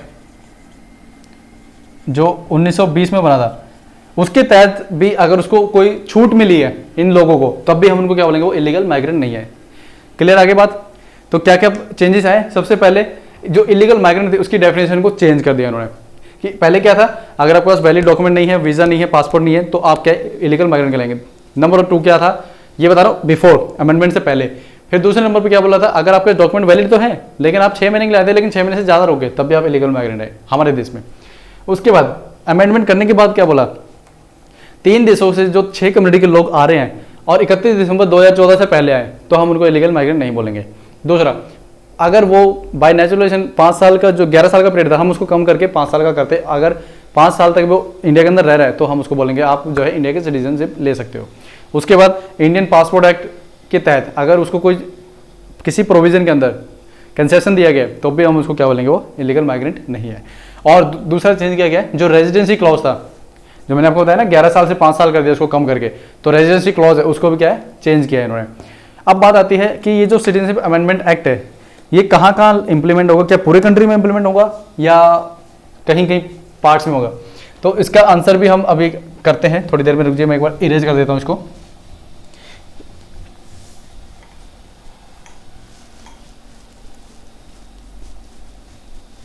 देखिए ये टॉपिक जो है सिटीजनशिप वाला थोड़ा सा क्या करंट में था इसलिए इंपॉर्टेंट हो जाता है, बाकी आज तक जो इससे क्वेश्चंस इतने आए नहीं है। बट देखिए कोई भी आप जो एग्जाम की प्रिपरेशन करें, अभी ये मैंने ऑब्जर्व किया है, जो टॉपिक अब तक नहीं पूछा गया टॉपिक वो पूछे जा रहे हैं। तो मान लीजिए सिटीजनशिप से नहीं पूछा गया है तो आने वाले फ्यूचर एग्जाम्स जो होंगे उनमें आपसे सिटीजनशिप के बारे में कहीं ना कहीं आपको एग्जाम में मिलेगा ही मिलेगा।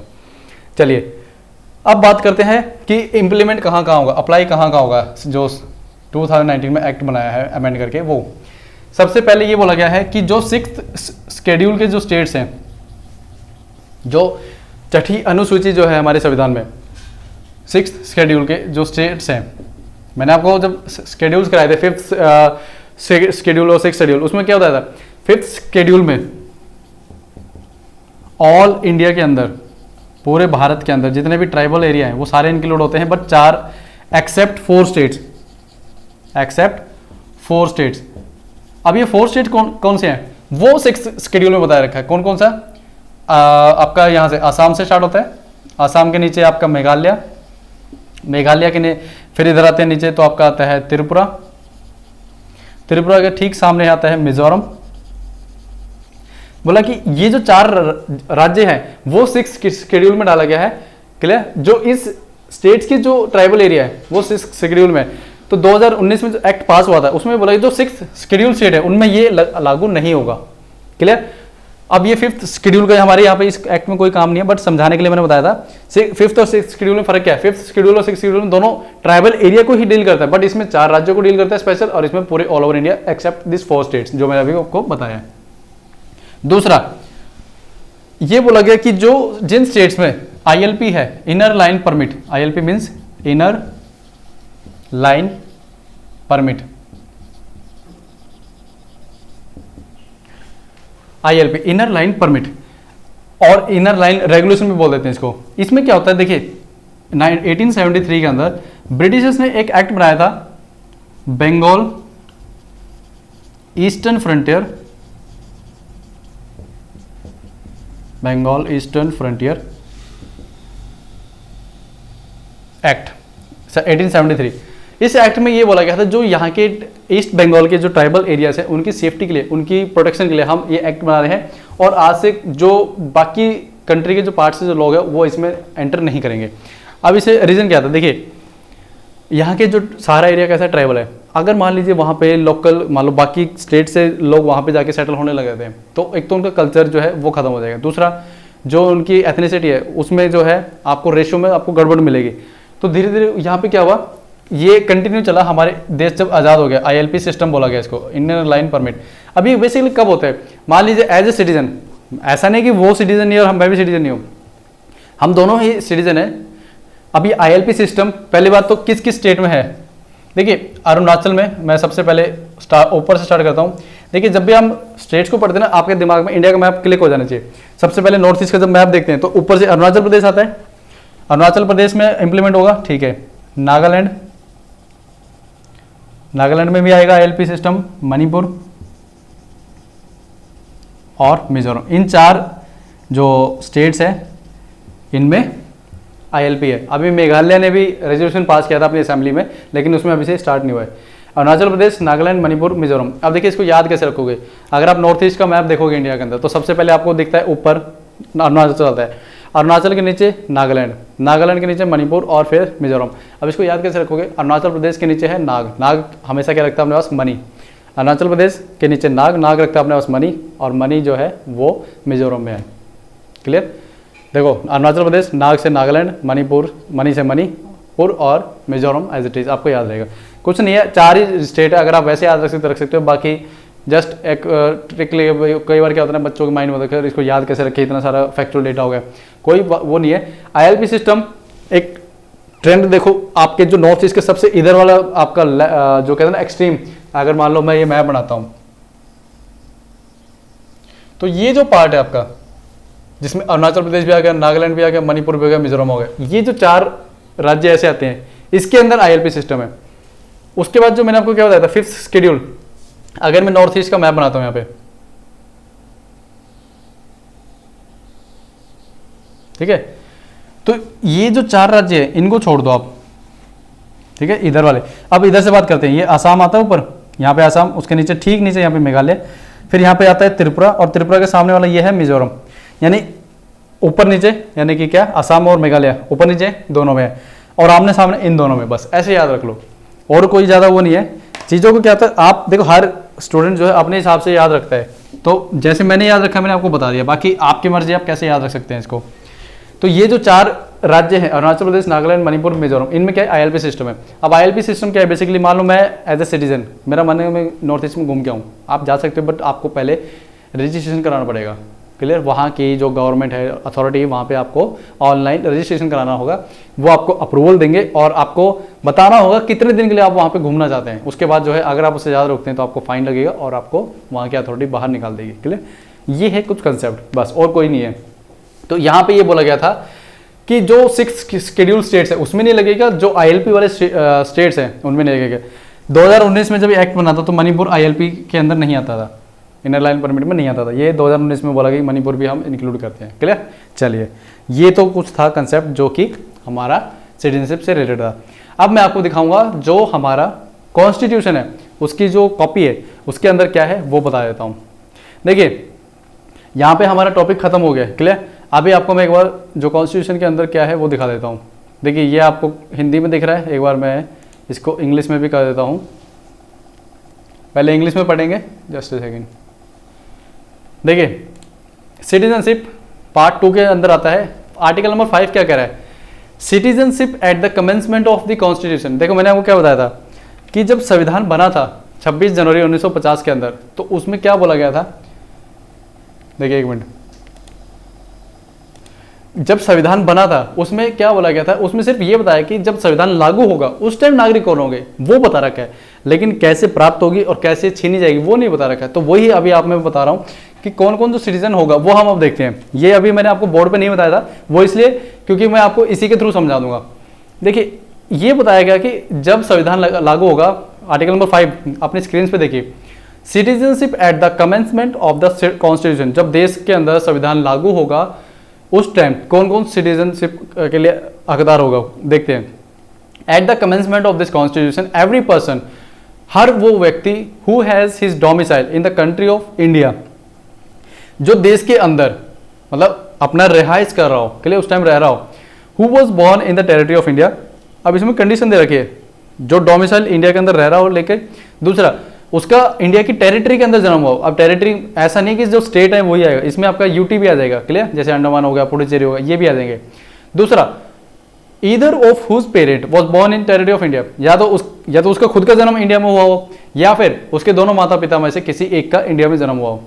उसके बाद तीसरी कंडीशन क्या कह रही है, who has been ordinary resident in the territory of India for not less than 5 years immediately proceeding such commencement shall be citizen of India.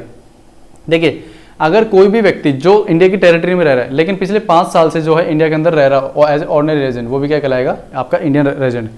अब देखिए आर्टिकल 5 क्या कह रहा है, ये बात कर रहा है डोमिसाइल के ऊपर कि कोई भी व्यक्ति जो इंडिया डोमिसाइल्ड है, इंडिया के अंदर एज ए डोमिसाइल क्या होती है, जो आपको रिहाइश बताती है कि आपकी यहाँ पे जो है रेजिडेंस, पक्का रेजिडेंस, आप यहीं की वो हो। जैसे मान लो मैं हरियाणा में रहता हूँ तो मुझे हरियाणा की वो मिली हुई है डोमिसाइल, हालांकि इंडिया में तो सिंगल डोमिसाइल चलती, वो भी है क्या है, इंडियन डोमिसाइल। बट मान लीजिए मैं पर्टिकुलर हरियाणा स्टेट में रहता हूँ तो हरियाणा की मुझे डोमिसाइल मिली है। तो इसमें ये बोला कि मान लीजिए कोई ऐसा व्यक्ति जिसको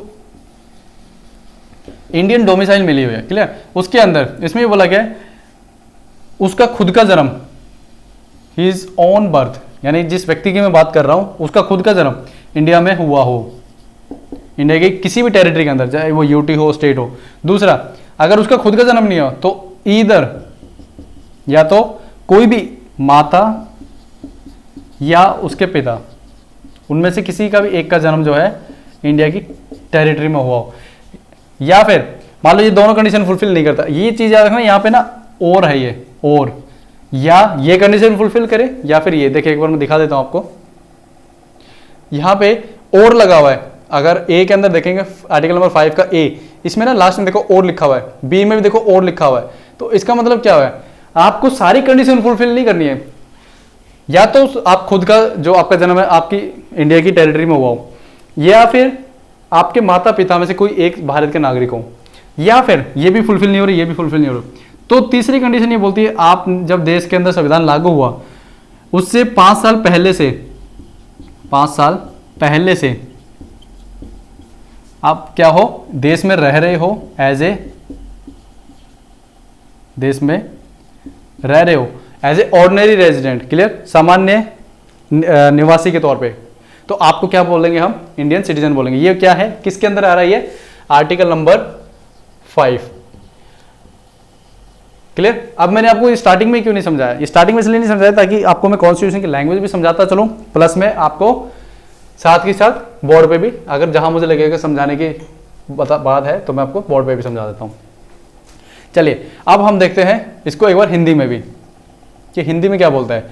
देखिए, संविधान के प्रारंभ पर नागरिकता, इस संविधान के प्रारंभ पर प्रत्येक व्यक्ति जिसका भारत के राज्य क्षेत्र में अधिवास है, और ए यानी कि का जो भारत के राज्य क्षेत्र में जन्मा था, यानी कि जो इंडिया की टेरिटरी उसके अंदर जन्मा था, दूसरा उसके माता पिता में से कोई भारत के राज्य क्षेत्र में जन्मा था, या जो ऐसे प्रारंभ से ठीक पहले कम से कम 5 वर्ष तक भारत के राज्य क्षेत्र में मामूली तौर पर निवासी रहा, मामूली तौर पर यानी ऑर्डिनरी रेजिडेंट, तो क्या होगा, भारत का नागरिक होगा। अब आर्टिकल नंबर 6, अगेन इसको हम इंग्लिश में देखते हैं। देखिए, rights of citizen of certain person who have migrated to India from Pakistan, ऐसे व्यक्ति, जैसे सेकेंड, ये आपको एक बार मैं हिंदी में आर्टिकल नंबर जो 5 है दोबारा दिखा देता हूँ, क्योंकि उसमें मैं आपको मैं ही दिख रहा था। देखिए, ये है, आप एक बार पढ़ लीजिए, क्योंकि मैंने इसको पढ़ तो दिया है, लेकिन एक बार आप खुद भी अपनी आंखों से इसको निकाल लीजिए। उसके बाद आर्टिकल नंबर 6 आता है। आर्टिकल नंबर 6 क्या कहता है, उन लोगों के सिटीजन से रिलेटेड राइट्स जो कि इंडिया में माइग्रेट होकर आए पाकिस्तान से, जब देश आज़ाद हुआ, ठीक है, तो इंडिया और पाकिस्तान 2 देशों में अलग हुआ था, तो जो कुछ लोग, अब ऐसा भी है कि जो पाकिस्तान तो चले गए, बाकी वापस क्या हो गए, इंडिया में माइग्रेट हो गए। तो not with standing anything in article 5, article 5 में कुछ भी बोला गया हो, हम उसको ना मानते हुए, a person who has migrated to the territory of India, कोई भी व्यक्ति जो कि इंडिया की टेरिटरी में माइग्रेट होकर आया है, कहाँ से, पाकिस्तान की टेरिटरी में, shall be deemed to be citizen of India at the commencement of this constitution, Bharat का जब संविधान लागू होगा तब से वो भारत का नागरिक कैसे माना जाएगा। कंडीशन नंबर ए, ही और ईदर ऑफ हिज पेरेंट, या तो खुद या उसके कोई माता पिता में से कोई एक, या उसके दादा दादी में से कोई एक इंडिया के अंदर जन्म लिया हुआ हो, जो कि गवर्नमेंट ऑफ इंडिया एक्ट 1935 में एक्सप्लेन किया हुआ है, ठीक है, ओरिजिनली 1935 एक्ट से उठाया गया है। उसके बाद 1 मिनट, मैं आपको 1 मिनट का ब्रेक देता हूँ, एक्चुअली क्या गला सूख चुका है बिल्कुल, तो मैं पानी भी लेता हूँ।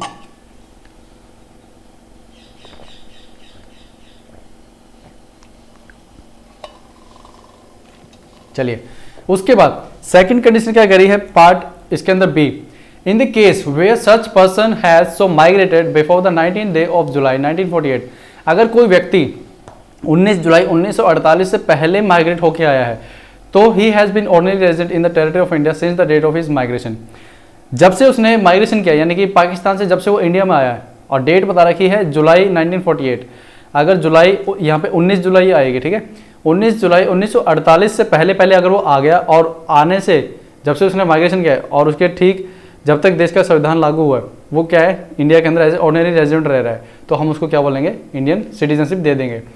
थर्ड जो बी के अंदर सेकंड पॉइंट क्या कह रहा है, in the case where such person has so migrated on or after the 19th day of July 1948, जो कि जुलाई 1948 के अंदर उसने मतलब उससे बाद आया है, क्लियर, तो he has been registered as a citizen of India, अगर कोई जुलाई 1948 के बाद आया हो तो उसको अपने आप को रजिस्टर करना होगा as a citizen of India by an officer appointed in that behalf by the government of the dominion of India, government of India ने कोई ऑफिसर अपॉइंट कर रखा होगा उस काम के लिए, तो वो उसके पास जाके रजिस्ट्रेशन करवाएगा। And on an application made by him therefore to such officer before the commencement of this constitution in the form and manner prescribed by that government, government ने कोई मैनर प्रिस्क्राइब किया हुआ होगा, उसके तहत उसको अपना रजिस्ट्रेशन कराना होगा। लास्ट में क्या करा, provided that no person shall be so registered unless he has been resident in the territory of India for at least 6 months immediately proceeding of that his application. अब देखिए इसमें क्या चीजें समझने वाली हैं, देखिए आर्टिकल नंबर 6 क्या कह रहा है आपका, इसमें एक कंडीशन दी गई है कि मान लीजिए कोई व्यक्ति, यहां पे बात की गई माइग्रेशन की, इसमें यह बोला गया है कि कोई व्यक्ति अगर पाकिस्तान से माइग्रेट होके आया है इंडिया में,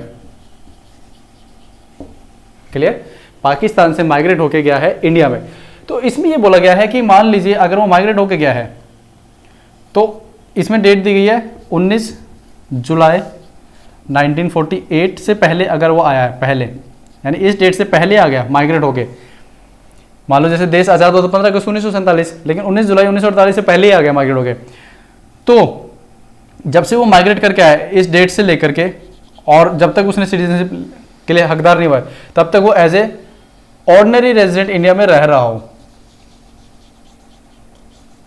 क्लियर? तो हम उसको क्या बोलेंगे कि वो देश का नागरिक बन गया है।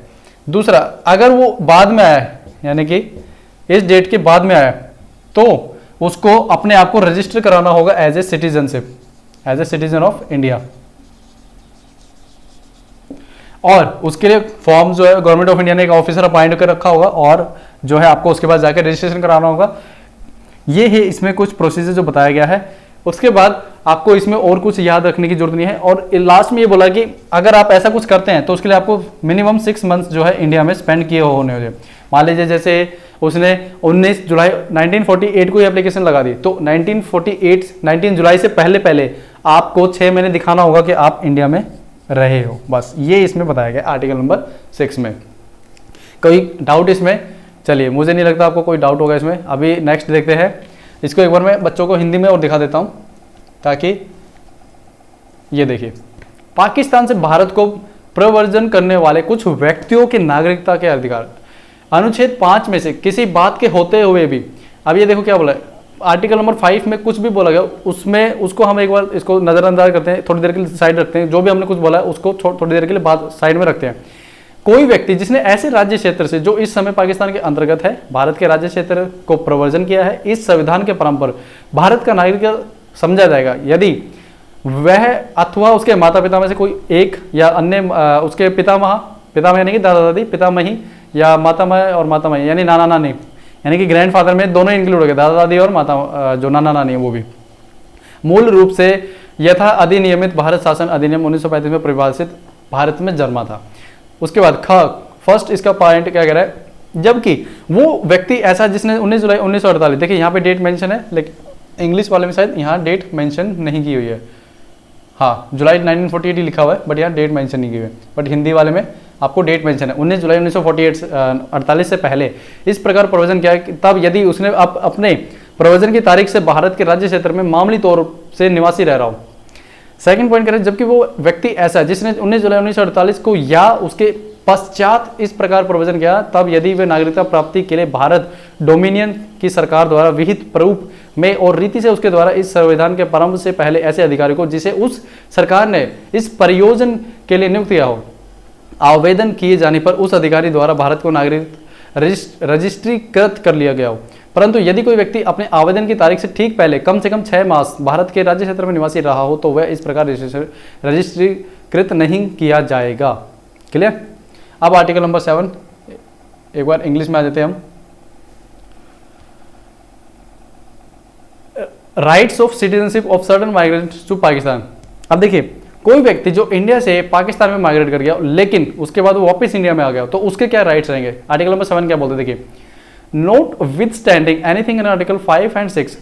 अगेन आर्टिकल 5 और 6 में कुछ भी बोला गया हो उसको हम थोड़ी देर के लिए साइड में करते हैं। A person who has after the first day of March 1947, clear, यानी कि 1 मार्च 1947 को उसने क्या किया, migrate from the territory of India to the territory of now included in Pakistan.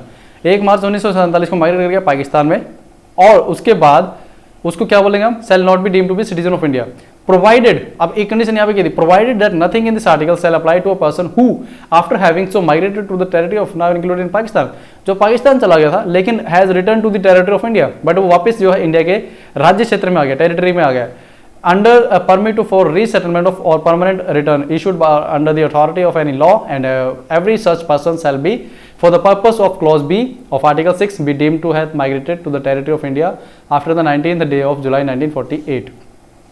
देखिए इसमें क्या बोला गया है, एक बार हिंदी में और बच्चों को दिखाता हूँ। पाकिस्तान को प्रोविजन करने वाले कुछ व्यक्तियों के नागरिकता के अधिकार, अनुच्छेद 5 और 6 में किसी बात के होते हुए भी कोई व्यक्ति जिन्हें 1 मार्च 1947 के पश्चात भारत के राज्य क्षेत्र से ऐसे राज्य क्षेत्र को जो इस समय पाकिस्तान के अंतर्गत है प्रवर्जन किया है, भारत का नागरिक नहीं समझा जाएगा। परंतु इस अनुच्छेद की कोई बात ऐसे व्यक्ति को लागू नहीं होगी जो ऐसे राज्य क्षेत्र को, नेक्स्ट है, जो इस समय पाकिस्तान के अंतर्गत है प्रवर्जन करने के पश्चात भारत के राज्य क्षेत्र को ऐसे अनुज्ञा के अधीन लौट आए, जो पुनर्वास के लिए तथा स्थायी रूप से लौटने के लिए किसी विधि के प्राधिकार द्वारा उसके अधीन दी गई हो, और प्रत्येक ऐसे व्यक्ति के बारे में अनुच्छेद 6 के खंड ख के प्रयोजनों के लिए समझा जाएगा कि उसने भारत के राज्य क्षेत्र को 19 जुलाई 1947 के पश्चात प्रवचन किया है। देखिए अब इसमें क्या है, इसमें कोई आपको ज़्यादा इतनी वो नहीं है समझने का, इसमें सिंपल सा बताया गया। मान लीजिए कोई भी व्यक्ति है जिसने इंडिया से माइग्रेट किया पाकिस्तान में, जैसे अभी इससे पहले वाले आर्टिकल 6 में क्या देखा, जो पाकिस्तान से माइग्रेट होकर इंडिया में आ गया, क्लियर, इंडिपेंडेंस के बाद। लेकिन अब हुआ क्या, कुछ लोग, अब जो पार्टीशन हुआ था उस टाइम का अगर हम देखेंगे तो इतना ज़्यादा खून खराब हुआ था, लोग आने जाने में इतने मर गए थे, करोड़ों लोग मर गए थे। तो हुआ क्या, कुछ लोग जल्दबाजी में पाकिस्तान चले गए, कुछ इंडिया में आ गए, तो अब माइग्रेशन तो चलता रहा कई सालों तक, जो है लगभग 3-4 साल तक माइग्रेशन ही चलता रहा था। तो हुआ क्या, मान लीजिए कुछ लोग जो है अब पाकिस्तान में चले गए इंडिया से, लेकिन बाद में उनको लगा नहीं यार मेरे को तो वहाँ ज़्यादा अच्छा लगा था, तो मैं वापस इंडिया में आ जाता हूँ परमानेंट सेटलमेंट के लिए।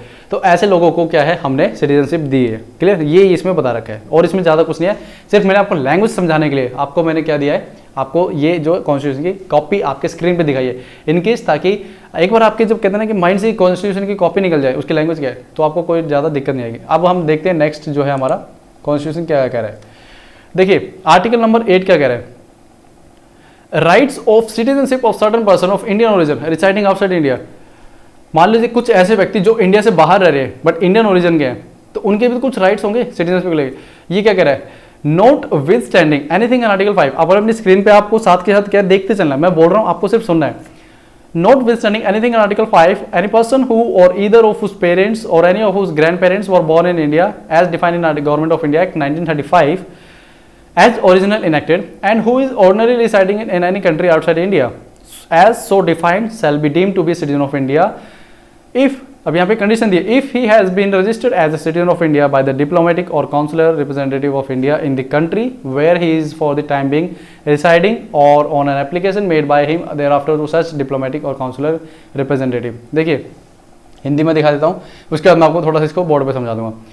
भारत के बाहर रहने वाले भारतीय उद्भव के कुछ व्यक्तियों के नागरिकता के अधिकार, अनुच्छेद 5 में किसी बात के होते हुए भी कोई व्यक्ति जो उसके जिसके माता पिता में से कोई अथवा पितामह या मातामही में से कोई मूल रूप से अधिनियम भारत शासन अधिनियम 1935 में परिभाषित भारत में जन्मा था और जो इस प्रकार परिभाषित भारत के बाहर से किसी देश में मामूली तौर पर निवास कर रहा है, भारत का नागरिक समझा जाएगा। यदि वह नागरिक प्राप्ति के लिए भारत डोमिनियन की सरकार द्वारा या भारत सरकार द्वारा विहित रूप में उस रीति में अपने देश में जहां उसमें तत्समय निवास कर रहा था, भारत के राजनीतिक या काउंसिलीय प्रतिनिधि को इस संविधान के प्रारंभ से पहले या उसके पश्चात आवेदन किए जाने पर ऐसे राजनीतिक या काउंसिलीय प्रतिनिधि द्वारा भारत का नागरिक रजिस्ट्रेट किया जा सकता है। आप देखिए इसको समझिए क्या कह रहा है ये क्या कह रहा है। आर्टिकल नंबर 8 हमने 7 देख लिया है, आर्टिकल नंबर 8 देखते हैं अब। पर्सन ऑफ इंडियन ओरिजिन, मैंने आपको बताया था पर्सन ऑफ इंडियन ओरिजिन क्या होगा, जिसका जन्म खुद का तो बाहर हुआ है लेकिन उसके माता पिता, उसके दादा दादी या नाना नानी जो इंडिया के सिटीजन थे, क्लियर, हम उसको बोलते हैं पर्सन ऑफ इंडियन ओरिजिन। जैसे आपको सुंदर पिचाई का एग्जांपल दिया था, हालांकि उनका तो बर्थ ही इंडिया में हुआ था बट अभी तो क्या है वो सिटीजन है, तो हालांकि वो पर्सन ऑफ इंडियन ओरिजिन निकलाएंगे। जैसे आपके कमला हैरिस जी है जो अभी वाइस प्रेसिडेंट है यूएसए के, वो भी क्या है पर्सन ऑफ इंडियन ओरिजिन है। तो आर्टिकल 8 क्या कह रहे हैं, ऐसे कुछ जो लोग जो पर्सन ऑफ इंडियन ओरिजिन है उनके भी कुछ राइट्स होंगे। तो इसमें ये बोला गया है अगर मान लो या तो उसका खुद का जन्म इंडिया में हो या उसके दादा दादी है नाना नानी का, तो अब हम उसको क्या बोलेंगे, अगर वो चाहे तो जो इंडियन काउंसिलर है, जो मान लो जिस जैसे मैं अपना एग्जांपल देता हूं, जैसे मान लो मैं कनाडा के अंदर रहता हूं, ठीक है, मैं कनाडा में रह रहा हूं और कनाडा के अंदर मैं अभी क्या कहलाऊंगा पर्सन ऑफ इंडियन ओरिजिन, क्योंकि मेरे दादा दादी मेरे माता पिता इंडिया से ही बिलोंग करते हैं और उनका जन्म भी इंडिया में ही हुआ था, तो मैं कहलाऊंगा पर्सन ऑफ इंडियन ओरिजिन क्योंकि मेरा जन्म इंडिया में ही हुआ, कनाडा में हुआ है। अगर इनकेस मेरा मन करता है तो मैं क्या करूं, अपना रजिस्ट्रेशन करा लूं कहां पे, जो भी इंडियन डिप्लोमेट्स होंगे वहां पे या काउंसलर होगा, ठीक है, जो इंडियन फॉरेन ऑफिसर्स होते हैं ना, सर्विस इंडियन फॉरेन सर्विसेज जो यूपीएससी के थ्रू सिलेक्शन होता है, तो उनका काम क्या होता है, वहां के जो Indian person of Indian origin या फिर जो इंडियन का डायस्पोरा है उसकी देखभाल करना और उनको इंडिया के साथ कनेक्ट रखना, पॉलिसीज कैसे उनके लिए इंप्लीमेंट करवाना ताकि इंडिया का कल्चर और दूसरे देशों में भी फैले, ठीक है, तो वो उनका काम रहता है। और भी बहुत सारे काम है बट मेन इनका काम यही है। तो ये बात की गई आर्टिकल 8 में कि आप जो है वहां पे जाके अपना रजिस्ट्रेशन करा सकते हैं और आप इंडियन सिटीजन ले सकते हैं। अब बात करते हैं हम आर्टिकल 9 की। Person voluntary acquiring citizenship of a foreign state not to be citizen. मैंने आपको एक्सक्यूज मी मैंने आपको आर्टिकल नंबर 9 जब बोर्ड पे बताया था कि अगर मान लीजिए आप किसी दूसरे देश की नागरिकता ले लेते हैं तो आप इंडिया के भी सिटीजन हो और उसके भी हो, लेकिन आपकी इंडियन सिटीजन ऑटोमेटिक जो है खत्म हो जाएगी। तो यही ये यहाँ पे बोल रहा है article number 9, no person shall be citizen of India by virtue of article 5 और be deemed to be citizen of India by virtue of article 6 और article 8 if he has voluntary acquired the citizenship of any foreign state. वही अगर आपने किसी दूसरे देश की नागरिकता ले ली है, जस्ट ए सेकंड मैंने इसको रुको, कॉपी आपको नहीं दिखाई है, चलो रुको, अब देखिए मैंने इसको हालांकि रीड आउट कर दिया था, मैं हिंदी में दिखा देता हूँ एक बार ताकि हिंदी वाले बच्चों को अपना रीड कर ले। देखिए, विदेशी राज्य की नागरिकता स्वेच्छा से अर्जित करने वाले व्यक्तियों का नागरिक ना होना। यदि किसी व्यक्ति ने किसी विदेशी राज्य की नागरिकता स्वेच्छा से अर्जित कर ली हो तो वह अनुच्छेद 5 के आधार पर भारत का नागरिक नहीं होगा अथवा अनुच्छेद 6 या अनुच्छेद 8 के आधार पर भारत का नागरिक नहीं समझा जाएगा। क्लियर। उसके बाद आर्टिकल 10 क्या कह रहा है, नागरिकता के अधिकारों को बना रहना। प्रत्येक व्यक्ति जो इस भाग के पूर्वगामी उपबंधों में से किसी के अधीन भारत का नागरिक है, यानी जितने भी हमने आर्टिकल डिस्कस किए आर्टिकल नंबर 5 to 9 उनसे रिलेटेड अगर वो इंडिया का भारत का नागरिक समझा जाता है, ऐसी विधि के उपबंधों के अधीन रहते हुए जो संसद द्वारा बनाई गई हो भारत का नागरिक बना रहेगा। इंग्लिश में देख लेते हैं इसको एक बार। देखिए, continuance of rights of citizenship, इसको एक बार मैं आपको वैसे ही समझा देता हूँ। देखिए होता क्या है, मान लीजिए आप आर्टिकल नंबर 5, 6, 7, 8 और 9, ये मैंने क्या देखा, कितने 5 आर्टिकल्स। इन 5 आर्टिकल्स के अंदर से मैं किसी एक आर्टिकल के तहत मैं क्या बनता हूँ, इंडिया का सिटीजनशिप। क्लियर। अब यहाँ पे ये बोल रहा है आर्टिकल 10, मान लीजिए आप तब तक इंडिया के सिटीजनशिप बने रहेंगे जब तक कि भारत की संसद यानी कि पार्लियामेंट कोई एक्ट बना करके ये ना बोले कि आज से आप सिटीजन नहीं है। क्लियर। तब तक जो है जो ये 5 कंडीशन दी है हमने आर्टिकल 5, 6, 7, 8, 9 उसके तहत अगर आपने भारत की नागरिकता ली है तो आप भारत के नागरिक बने रहेंगे, आपसे कोई नागरिकता नहीं छीनेगा। क्लियर, ये कंडीशन दी है। और आर्टिकल 11 थोड़ा सा इंपॉर्टेंट है जिसके तहत हमारी पार्लियामेंट ने CAA 2019 पास किया था। जस्ट सेकंड मैं आपकी स्क्रीन पे दिखा देता हूँ। देखिए यहाँ पे क्या कह रहा है, parliament to regulate the right of citizenship by law, nothing in the foregoing provision of this part shall derogate from the power of parliament to make any provision with respect to the acquisition and termination of citizenship and all other matters relating to citizenship। यानी कि parliament को power दी है constitution ने कि आप जो है constitution के अंदर सिटीजनशिप को लेके एक लॉ बना सकते हैं। क्लियर। और यही है जो 1955 में हमने लॉ बना करके अपने देश में नागरिकता को कैसे बनाए रखे उसके बारे में। देखो हिंदी में देख लीजिए आप एक बार अपने बस एक बार नज़र से निकाल लीजिए, क्योंकि क्या है कि मेरा इस टाइम जो गला है एकदम सूख चुका है, तो मैं ये क्या है ये लास्ट आपका आर्टिकल है। चलिए अभी क्या है, ये आपका लेक्चर आज यहीं पे ही ख़त्म होता है। चलिए यहाँ पे अब आपका आज का लेक्चर होता है फिनिश। काफ़ी आपको लेक्चर जो है लेंथी हो गया है, आई थिंक 2 आवर्स के नियर बाय 2 आवर्स के अप्रोक्सीमेट हो चुका है। चलिए डिपेंड करता है लेक्चर की लेंथ कितनी जा रही है, वो नहीं, मेरे लिए लेक्चर की लेंथ की मैटर नहीं करता कि मैं कितने घंटे पढ़ा रहा हूँ, मेरे लिए मैटर करता है कि जो मैं टॉपिक करवा रहा हूँ, क्लियर, वो बच्चों को उसके प्रति कंसेप्ट जो है बार बार भटकना ना पड़े। क्लियर। अब आपको अगर नागरिकता से रिलेटेड कुछ भी अगर आपको समझना है, मैंने आपको सारा समझा दिया है। इसके अंदर एक एक छोटे छोटे पॉइंट्स, माइक्रो पॉइंट से लेके मैक्रो पॉइंट सारे इसमें एक ही टॉपिक में एक्सप्लेन कर दिया।